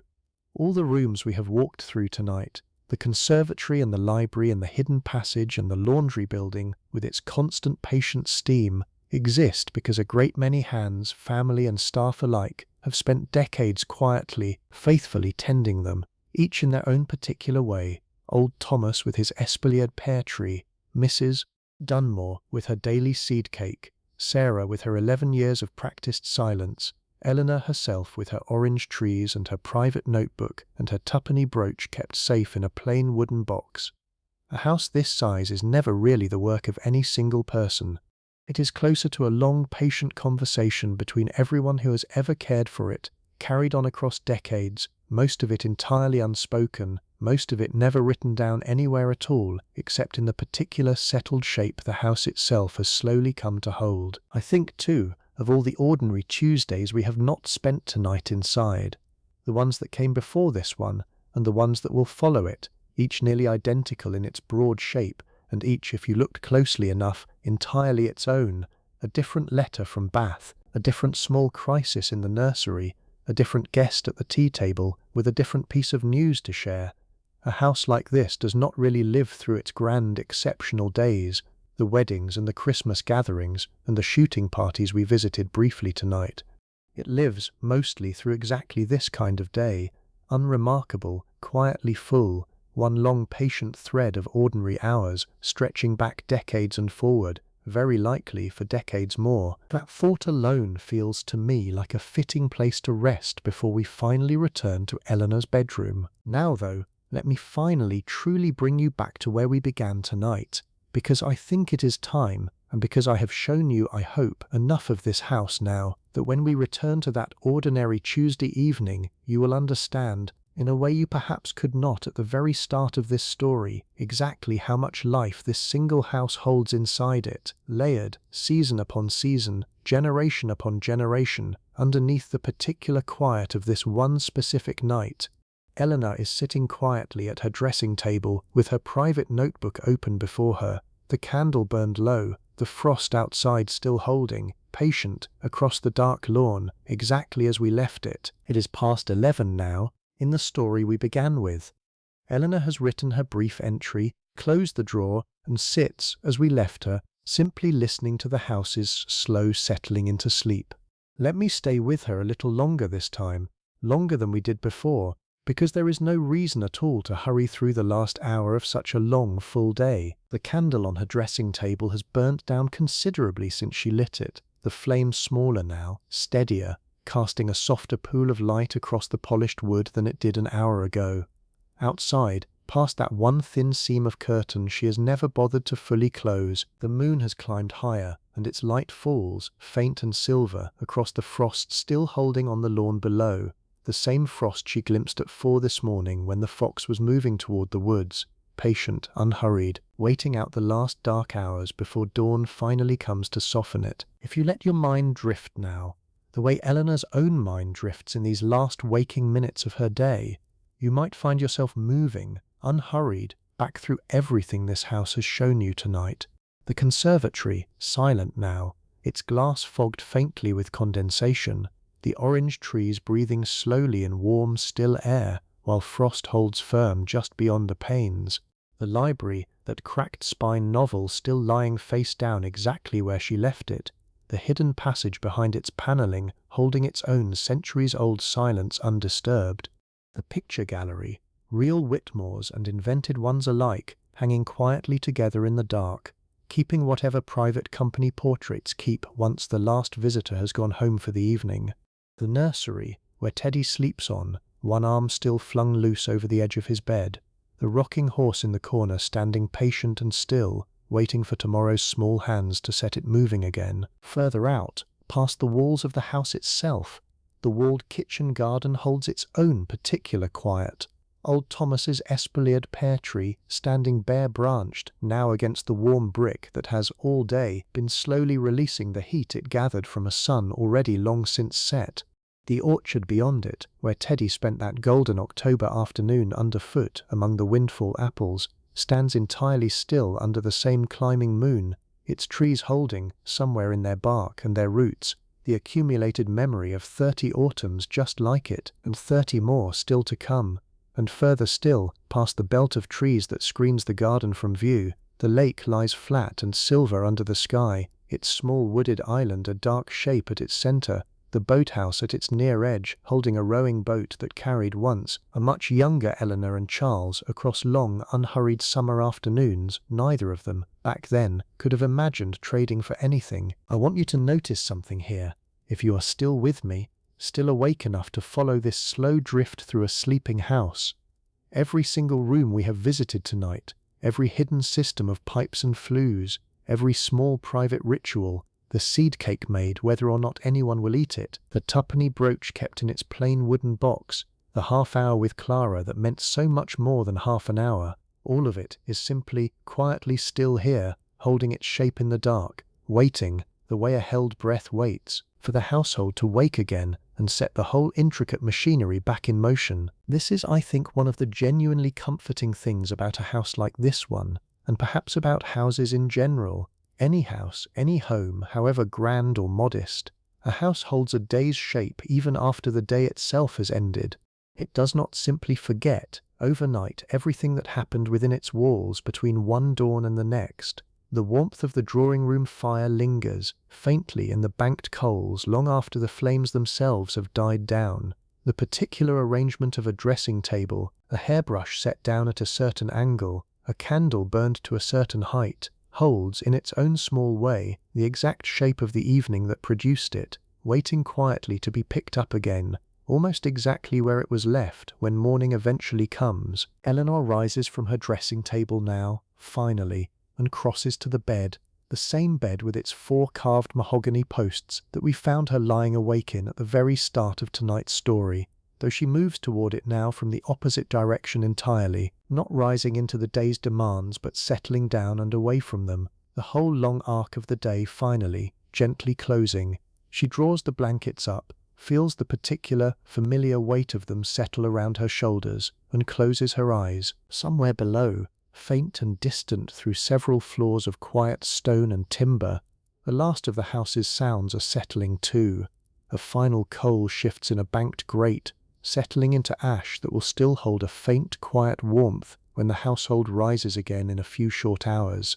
The particular soft creak of the gallery floor above the library, cooling now toward its own nighttime temperature, the same sound Eleanor learnt to identify by pitch alone within her first year in this house and has heard, faithfully, nearly every single night of the 16 years since. Further off, past the green baize door, past the billiard room now empty and dark, past the kitchen where the great range holds its banked heat through the small hours exactly as it did last night, and will again tomorrow, the house continues its long, slow exhale toward true stillness, room by room, until at last there is nothing left moving in the entire building except the frost, very slowly, imperceptibly, continuing to gather itself across the lawn outside, patient, unhurried, exactly as it has every winter night for as long as anyone currently sleeping beneath this roof can remember. And somewhere out past the ha-ha, past the sunken fence line that keeps the view uninterrupted without ever quite showing itself, the same stretch of dark countryside that held a fox moving quietly toward the woods so many hours ago now holds nothing at all except stillness, a whole sleeping landscape stretching away from this one particular house toward a horizon that will not begin to lighten again for several hours yet. Somewhere in that darkness, other houses hold their own quiet nights too, smaller ones, larger ones, cottages and farmhouses and the occasional grand hall, not so very different from this one, each holding its own particular version of exactly the stillness we have spent tonight settling into, each one, in its own way, simply waiting, patiently, for its own particular morning to come. Let it hold you too, if you are still here, still listening, still somewhere between waking and sleep, the way this whole house so often seems to be. There is nothing more required of you tonight. No 15-minute call to time, no 5-course dinner to see properly served, no elaborate hour of dressing before anyone need see you at all. Just this, and only this, for as long as you need it. A quiet room, a settling house, a frost that will hold a little while longer yet before it finally gently lifts, somewhere far off at the eastern edge of the sky. Though neither you nor Eleanor need trouble yourselves with it for hours still, the same patient grey light that opened this whole long story is already, quietly, beginning to gather itself again, unhurried, entirely unbothered by how long it takes, content simply to arrive exactly when it is ready and not one moment before. And when it finally does come, sliding pale and slow across the frosted lawn and up the grey stone face of Thornfield Hall, it will find, waiting for it, exactly what it has found every single morning for 50 years, and will very likely go on finding for 50 more, a house fast asleep and holding, quietly, within its 19 bedrooms and its long picture gallery and its warm glass conservatory and its small hidden room behind the library panelling, an entire family's whole unhurried life, safe and settled and ready when the time eventually comes to wake and begin again. Sleep well truly and rest easy tonight. I will be here again next time Whenever you next find yourself needing somewhere quiet to drift off to, there will be another house, another ordinary day, another quiet hour like this one waiting for you whenever you are ready for it. Good night. Thank you for spending this long, quiet evening with me and with Eleanor and with this whole sleeping house. Wherever you are, in Ohio or Manchester or Perth or anywhere else this story happened to find you tonight, I hope it did exactly what it set out to do, settled you, slowed you, carried you gently towards sleep, the way a good, unhurried story should. Rest now. The house is quiet. The frost is holding. Everything tonight is exactly where it ought to be.